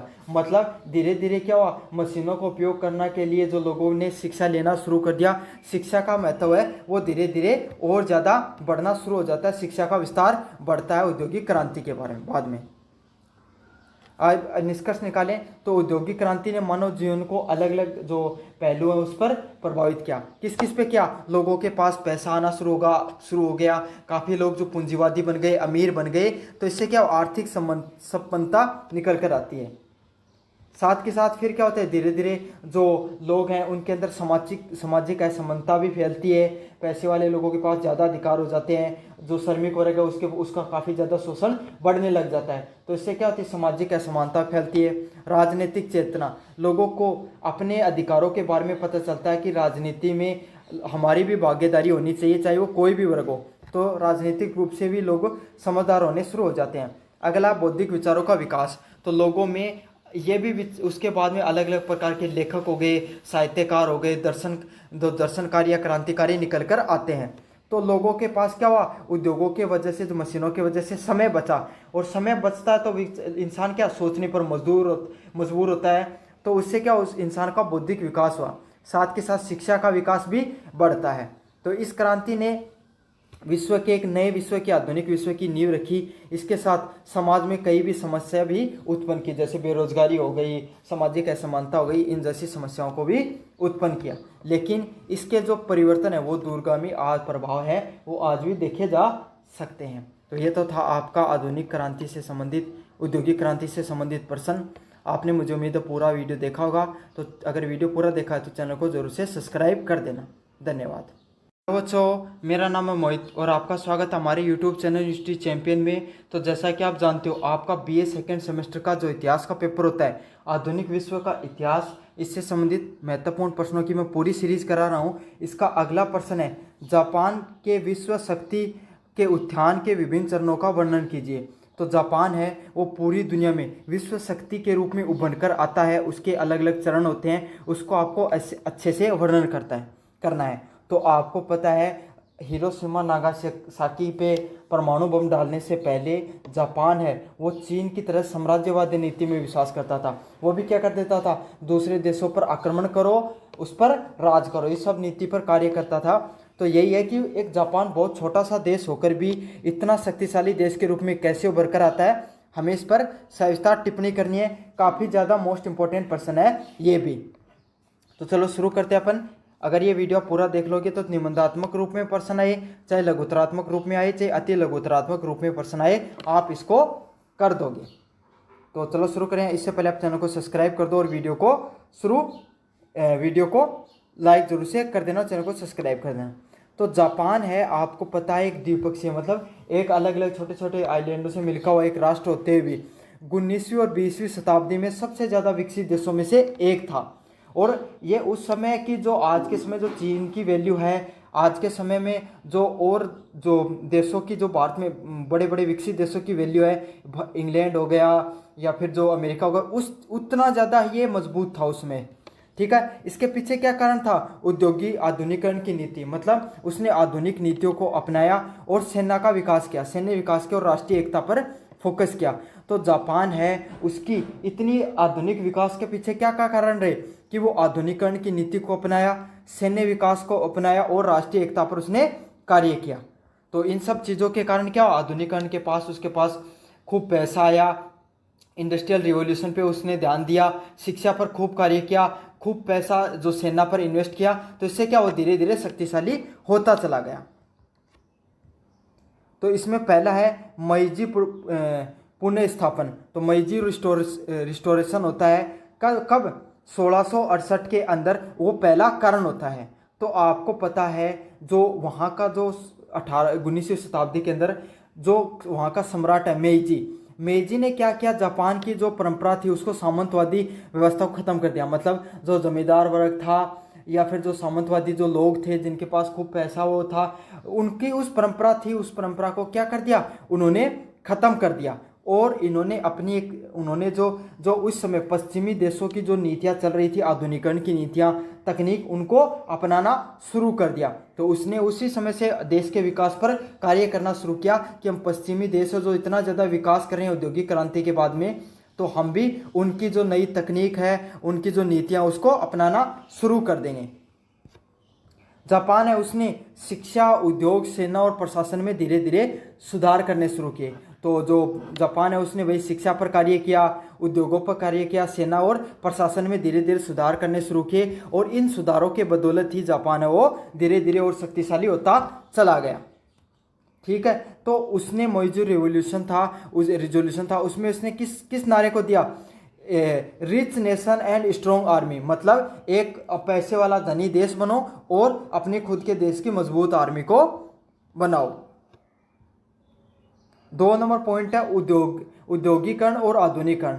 तो इस जो 1868 है और 1905 के बीच में जो जापान है उसने एक जो नीति को अपनाया, उसका क्या नाम था, औद्योगिकरण, इंडस्ट्रियलाइजेशन एंड आधुनिकरण, मतलब रिवॉल्यूशन।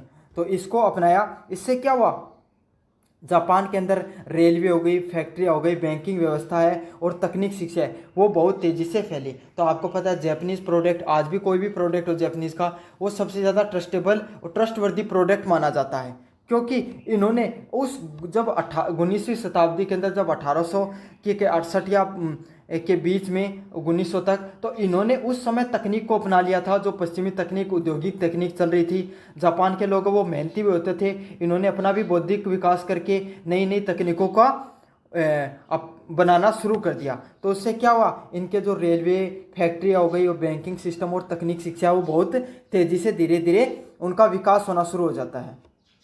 इसके साथ इन्होंने एक शक्तिशाली नौसेना और थल सेना का भी निर्माण किया। तो इसके साथ इन्होंने क्या किया, एक मजबूत जो नौसेना नेवी है और जो उसके एक मजबूत आर्मी है, उसका निर्माण करना इन्होंने शुरू किया। तो इससे क्या हुआ, इनकी सेना भी मजबूत हुई। जो ये इंडस्ट्रियल रिवॉल्यूशन से जो पैसा कमाते थे, कर आता था सरकार के पास, इन्होंने उनका सही प्रयोग करते हुए एक मजबूत नौसेना, क्योंकि चारों तरफ से पानी से घिरा हुआ देश है, इसीलिए एक मजबूत नौसेना और एक अच्छी थल सेना, आर्मी, उसका निर्माण हुआ। और इन्होंने कई युद्ध लड़े, इसीलिए उस युद्ध में इन्होंने विजय भी प्राप्त की।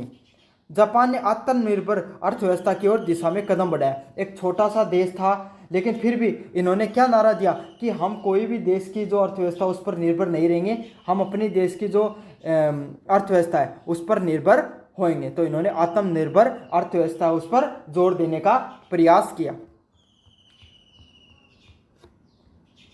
3 नंबर पॉइंट है सैन्य शक्तियों के प्रयोग और विजय। तो इन्होंने सैन्य शक्तियां हैं उस पर क्या किए, प्रयोग किए और विजय भी हासिल की। तो इन्होंने जैसे पहला था सिनो और जापान युद्ध। तो 1894 में 1894 और 95 में इन्होंने क्या किया, जो जापान है उसने चाइना के साथ युद्ध लड़ा और कोरिया उस पर अपना प्रभाव स्थापित कर लिया। मतलब चाइना को हराकर, चाइना जो कोरिया पर अपना प्रभाव दिखाता था उसको क्या कर दिया, उसको चाइना को उखाड़ फेंका और किसका राज हो गया, जापान का राज हो गया कोरिया पर। और उसने क्या कर दिया, ताइवान को भी अपने कब्जे में ले लिया। तो आपको पता उस समय जो जापान है वो सबसे शक्तिशाली होता था, उसने जापान जैसे बड़े देश और शक्तिशाली देश को भी हरा लिया था। और ये तो कुछ नहीं है, इससे आगे आप और भी बड़ी बात सुनकर आश्चर्यचकित हो जाओगे। उसके बाद में रूस जापानी युद्ध होता है 1904 से 1905 के बीच में। और आपको पता है रूस कितनी बड़ी शक्ति हुआ करती थी उस समय। तो आपको पता है सोवियत संघ हुआ करता था, जो कितने देशों का संघ हुआ करता था। उस सोवियत संघ को भी हराकर जापान ने पूरी दुनिया को चौंका दिया। मतलब क्या कर दिया, जापान है वो इतना शक्तिशाली हो गया था कि उसने रूस को भी हरा दिया था। इससे जापान ने मैचूरिया पर, जो जापान है उसने फ्रांस का, रूस का सॉरी, एक मैचूरिया नामक जगह होती थी, वहाँ पर अधिकार कर लिया और पूर्वी एशिया की एक सबसे मुख्य शक्तिशाली शक्ति बनकर उभरता है इस युद्ध के बाद में जापान। जो जापान है उसमें बहुत ज़्यादा शक्तिशाली हो गया था, उसने देख लो रूस जैसे बड़े देश को भी हरा दिया था। अगले वाला पॉइंट है प्रथम विश्व युद्ध में भागीदारी। तो 1914 से 1918 तक जो जापान है उसने क्या किया, जो जापान ने मित्र राष्ट्रों, अलाइड जो पावर्स होते थे, मित्र राष्ट्रों के साथ मिलकर युद्ध की भागीदारी में भी साथ दिया था। मतलब विश्व युद्ध हुआ था 1914 से 1918 के बीच में, उसमें भी इसने अलाइड पावर, मित्र राष्ट्रों के साथ क्या दिया था, सैन्य रूप से साथ दिया था। और जर्मनी उपनिषद है जैसे सोडांग और चीन पर भी कब्जा कर लिया था। तो मैंने बता दिया था इसने चीन को हरा दिया था और उस पर भी कब्जा कर लिया था। साथ के साथ लीग्स ऑफ नेशन में भी प्रमुख सदस्य बना। तो लीग ऑफ नेशन नामक जो कई प्रमुख देशों का जो ग्रुप था उसका भी ये प्रमुख सदस्य बन गया, क्योंकि भाई शक्तिशाली लोग को सभी पूछते हैं, सभी वैल्यू होती है, तो ये उसका भी सदस्य बन गया था। तो इसने प्रथम विश्व युद्ध में भी बहुत अच्छी भागीदारी दिखाई थी। अगले वाला पॉइंट है अंतर्राष्ट्रीय मान्यता और विस्तारवाद। तो 1920 से 1937 के बीच में एक जापान है वो क्या होती है, एक सुपर पावर के रूप में मान्यता मिलने लगती है। तो जापान है उसको बहुत शक्तिशाली हो जाता है, उसको एक सुपर पावर के रूप में मान्यता मिलती है।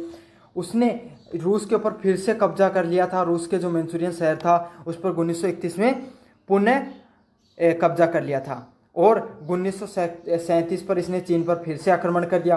तो ये क्या हो गया था, इसने पहले तो ये सिर्फ क्या करता था, सिर्फ युद्ध लड़कर अपने जगहों से वो करता था, लेकिन फिर इसने धीरे धीरे अपने विस्तारवाद की जो नीति है उसको बढ़ाना शुरू कर दिया और फिर इसने 1937 में चीन पर भी आक्रमण कर देता है।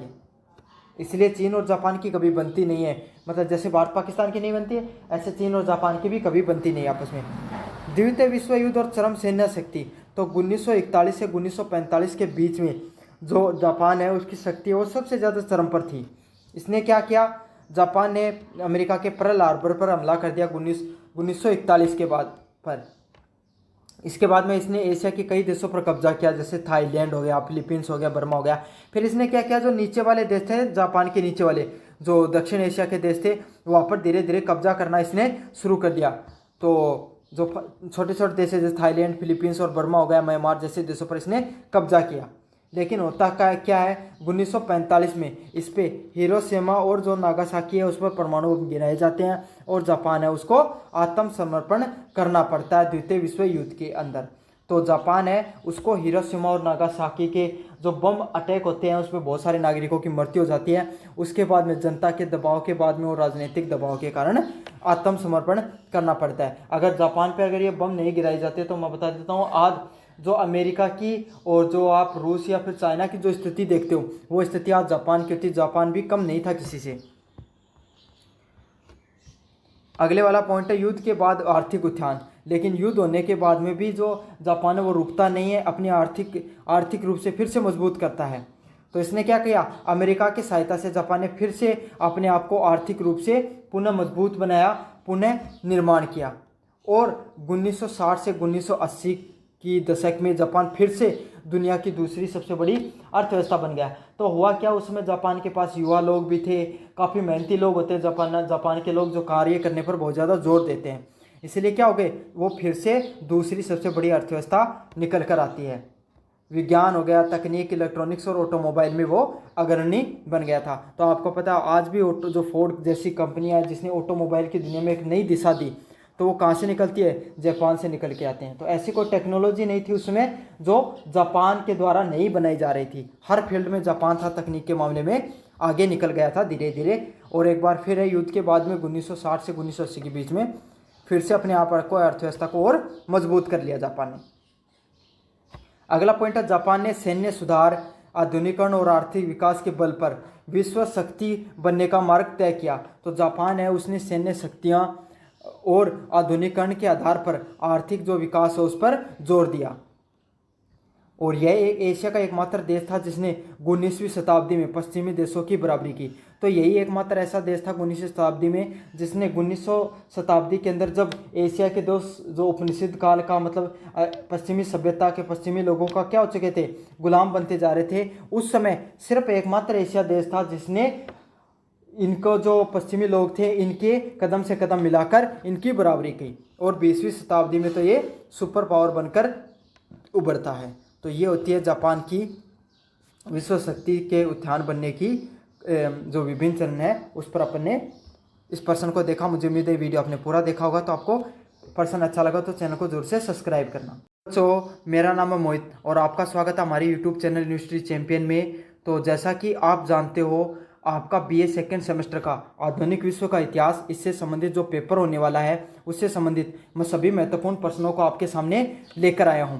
उसका जो अगला महत्वपूर्ण प्रश्न है वो क्या है, 1917 की रूस की क्रांति, उसके कारणों का वर्णन कीजिए और उस पर सविस्तार आपको टिप्पणी करनी है। तो ये काफ़ी महत्वपूर्ण प्रश्न होने वाला है, इसको आपको अच्छे से करके जाना है। अगर आप इस वीडियो को पूरा देख लेते हो तो आपको चाहे निबंधात्मक रूप से प्रश्न आए आपके सामने, चाहे लघुतरात्मक रूप से आए और चाहे अति लघुतरात्मक रूप से प्रश्न आए, आप इस प्रश्न को जरूर से कर दोगे। तो सबसे पहले बात करें 1917 की, तो 1917 की जो रूस की क्रांति होती है, ये सिर्फ एक राजनीतिक क्रांति है। वो सिर्फ रूस तक ही सीमित नहीं रहती है, बल्कि इस क्रांति ने जो टेसार जो शासन था, जार शासन था रूस के अंदर, उसको अंत किया और पूरी दुनिया के अंदर उसके बाद में जो रूस है वहाँ पर एक साम्यवादी कम्युनिस्ट शासन है, उसकी शुरुआत होती है। और पूरी दुनिया के अंदर कम्युनिस्टिज्म, साम्यवादी जो शासन है, साम्यवादी जो परंपराएं हैं, साम्यवादी जो व्यवस्था है, वो कहाँ से निकल कर आती है, रूस से निकल कर आती है। तो पूरी दुनिया को जो साम्यवादी जो व्यवस्था है उसके बारे में बताने का कार्य किसने किया, रूस की क्रांति ने किया था। और ये जो क्रांति है, इसने न केवल रूस में बल्कि पूरे विश्व की राजनीति में भी बहुत बड़ा योगदान दिया, बहुत बड़ा बदलाव में राजनीतिक रूप से प्रभावित हुए लोग इससे। तो रूस की जो क्रांति है वो एक क्रांति नहीं होती है, वो दो क्रांतियों के रूप में देखा जाता है रूस की क्रांति को। सबसे पहले जो क्रांति है उसकी शुरुआत होती है फरवरी क्रांति के नाम से जिसे जाना जाता है। वो कब होती है, 1917 के मार्च में होती है और उसको फरवरी क्रांति के नाम से जाना जाता है।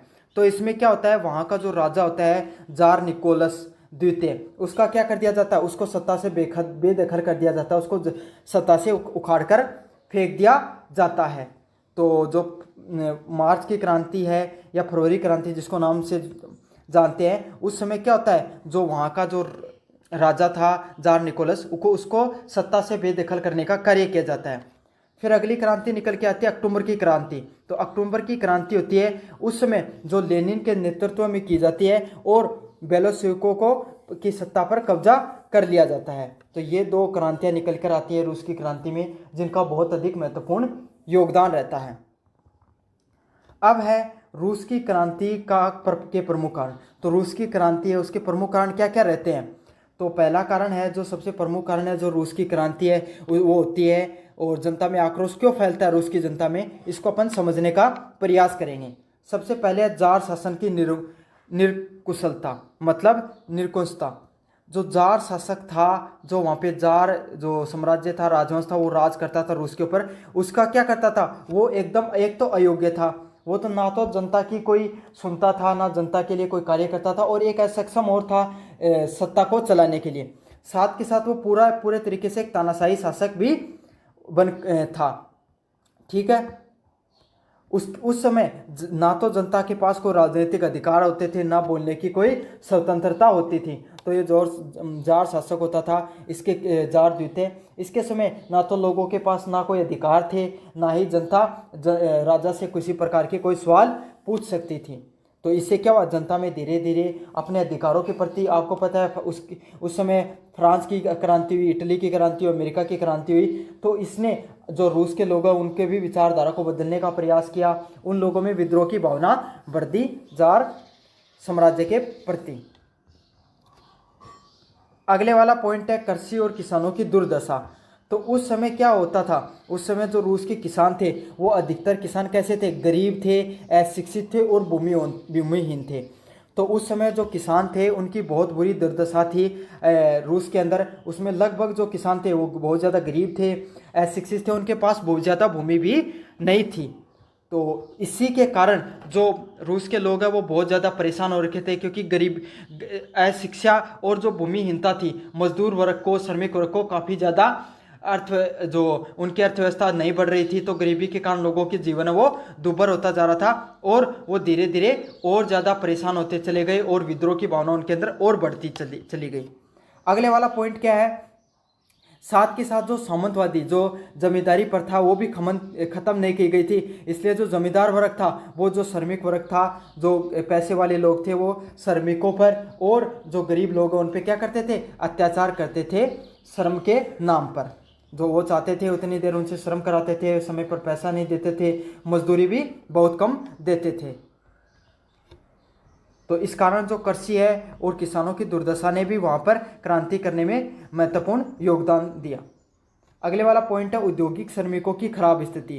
तो उद्योगों में जो मजदूर हैं उनकी स्थिति है वो बहुत ज़्यादा खराब थी, क्योंकि मजदूरों को उस समय लंबे समय तक काम करना पड़ता था, और क्योंकि वहाँ उस समय क्या था, कोई भी मजदूरों से संबंधित, श्रमिकों से संबंधित कानून नहीं बनाए गए थे, क्योंकि राजशाही तंत्र था, उसमें जनता का इतना ज़्यादा ध्यान नहीं रखा जाता था।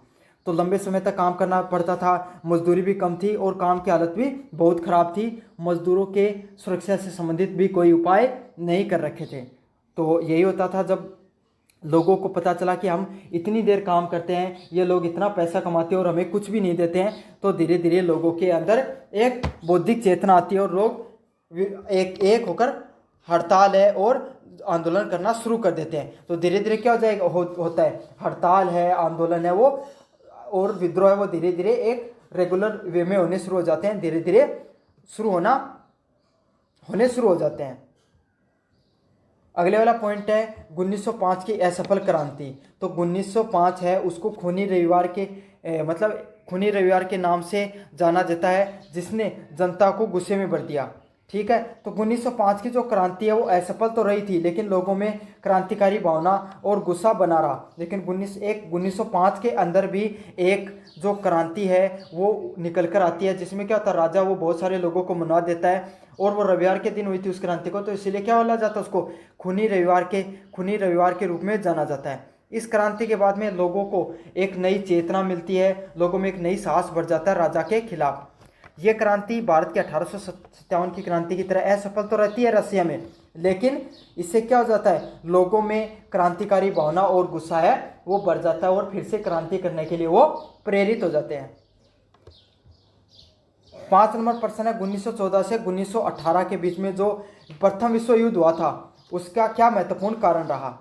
तो आपको पता है जो 1914 और 1918 के बीच में जो विश्व युद्ध होता है, इसमें रूस की हार हो जाती है। तो इससे जनता है वो अमेरिका से हार होने के बाद में क्या हो जाती है, और ज़्यादा मनोबल उनका टूट जाता है। इससे लाखों लोग भी मारे जाते हैं, भोजन और वस्त्रों की भी भारी कमी हो जाती है। मतलब आपको पता है जब युद्ध होता है तो युद्ध में काफ़ी लोगों की मृत्यु होती है, साथ के साथ खाने पीने की, वस्त्रों की और पैसे की भी भारी कमी देखने को मिलती है। इससे न सिर्फ अर्थव्यवस्था चरमरा जाती है बल्कि महंगाई भी धीरे धीरे बढ़ने लग जाती है, और इसी महंगाई बढ़ने के कारण है जनता में असंतोष है वो और ज़्यादा फैल जाता है। तो प्रथम विश्व युद्ध है वो भी प्रमुख कारण रहा जनता के बीच में असंतोष फैलाने के लिए। अगले वाला पॉइंट है भ्रष्टाचार व प्रशासनिक असमता। तो जार सरकार थी वो पूर्ण रूप से भ्रष्ट थी और असक्षम थी। तो जार सरकार है वो उसमें भ्रष्टाचार बहुत ज़्यादा था, साथ के साथ असक्षम भी थी। मतलब उसका जो राजा हुआ करता था वो इतना ज़्यादा सक्षम नहीं था कि वो सत्ता को संभाल सके। जो अर्थव्यवस्था उस समय चरमरा गई थी, पूर्ण रूप से ख़त्म होने जा रही थी रूस की, उसको संभाल सके, उसको एक नई दिशा दे सके। तो उसके दरबार में रासपुतीन जैसे अयोग्य लोग थे जो प्रभावशाली बन गए थे। मतलब जिन लोगों उसके मंत्रिमंडल में ऐसे लोग थे जिनको ना इतना ज़्यादा नॉलेज था, लेकिन फिर भी उसको क्या हुआ, भ्रष्टाचार के कारण वो सक्षम होते चले गए और प्रभावशाली होते चले गए। 7 नंबर प्रश्न है लेनिन और बोल्शेविक पार्टी की भूमिका। तो वहाँ पर लेनिन और उनकी पार्टी बोल्शेविक ने रोटी, भूमि और शांति का नारा देकर जनता को आकर्षित किया। तो मार्क लेनिन है, उसने एक बोल्शेविक पार्टी का निर्माण किया और उसने क्या किया, जो श्रमिक वर्ग है, जो मजदूर वर्ग है, उसके हक की बातें की। जनता का एक बहुत बड़ा वर्ग है, उसके हक की बातें की। क्या कहा, आपको हम रोटी देंगे, जो भूमि है जो आपके पास नहीं है वो दी जाएगी और आपको शांति से जीवन जीने का अधिकार मिलेगा। तो लैंड, ब्रीड लैंड और पीस का नारा किसने दिया था, मार्क लेनिन ने अपनी पार्टी के द्वारा दिया। तो इससे क्या हुआ, जो आम जनता है, जो पहले ही तरफ इस जो तानाशाही उससे परेशान हो चुकी थी, उसे एक नई उम्मीद की किरण मिली और क्रांति करने की एक नई उम्मीद मिलती है उन्हें। उन्होंने मजदूर और किसानों को संगठित किया। तो उन्होंने जो सत्ता है उसके खिलाफ क्या किया, जो मजदूर और किसान है, जो असंगठित रूप से थे, उनको एक करने का प्रयास किया और उन्हें उनके अधिकारों के बारे में चेतना दी। 8 नंबर प्रश्न है बौद्धिक और वैचारिक कारण। तो क्या होता है, जो मार्क्सवाद है और समाजवाद के विचारों ने रूस की जनता को प्रेरित किया। तो उस समय जो मैंने बताया फ्रांस की क्रांति होती है और उसके बाद में कार्ल मार्क्स जैसे बड़े बड़े विचारक आए, जिन्होंने जो श्रमिक वर्ग है उनको उनकी चेतना के लिए उन्होंने कार्य किया। श्रमिक वर्ग को एक नई चेतना दी कि आप सब लोग हैं, आपके भी अधिकार होते हैं, आप अगर एक होकर क्रांति करो, लड़ो, तो ये जो पूंजीवादी व्यवस्था इसको नष्ट किया जा सकता है। कई सालों से जो चली आ रही सामंतवादी प्रथा है, ये जो तानाशाही है, उसको आप तोड़ सकते हो। तो इससे क्या होता है, रूस की जनता को भी एक नई प्रेरणा मिलती है।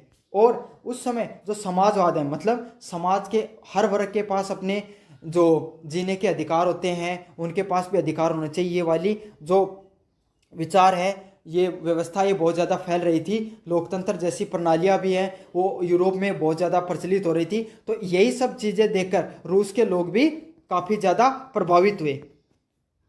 तो उनमें भी किताबों और पर्चों के जरिए लोगों ने क्रांति की भावना फैलाई। तो मार्क लेनिन जैसे लोग हैं, इन्होंने क्या किया, इस चीज़ का फ़ायदा उठाया और अलग अलग जगह पर्चे लगाना शुरू किया और लोगों में प्रचार प्रसार करने लगे उनके अधिकारों के बारे में, उनकी जो समानता का अधिकार है, इन सब चीज़ों के बारे में, ताकि लोगों में और क्रांति की भावना फैल सके और ये जो सामंतवादी व्यवस्था है, ये राजशाही है, जार शासन की, वो उखाड़ कर फेंक सकें। तो निष्कर्ष की बात करें तो 1917 की जो रूस की क्रांति है वो राजनीतिक दमन, आर्थिक विषमता और युद्ध की त्रासदी और सामाजिक असंतोष का परिणाम थी। मतलब जो रूस की क्रांति होती है ये किसके कारण होती है, राजनीतिक दमन। मतलब जो राजनीतिक रूप से लोगों का जो दमन हो रहा था, उनके पास कोई भी अधिकार नहीं था, उसको ख़त्म करने के लिए जो लोग परेशान हो चुके थे, आक्रोश फैल चुका था, उसको रोकने के लिए आर्थिक विषमता, मतलब लोगों के पास बिल्कुल भी पैसा नहीं था और जो लोग हैं वो गरीब और अमीर, पूंजीवादी और गरीब लोगों के बीच में खाई बढ़ती जा रही थी।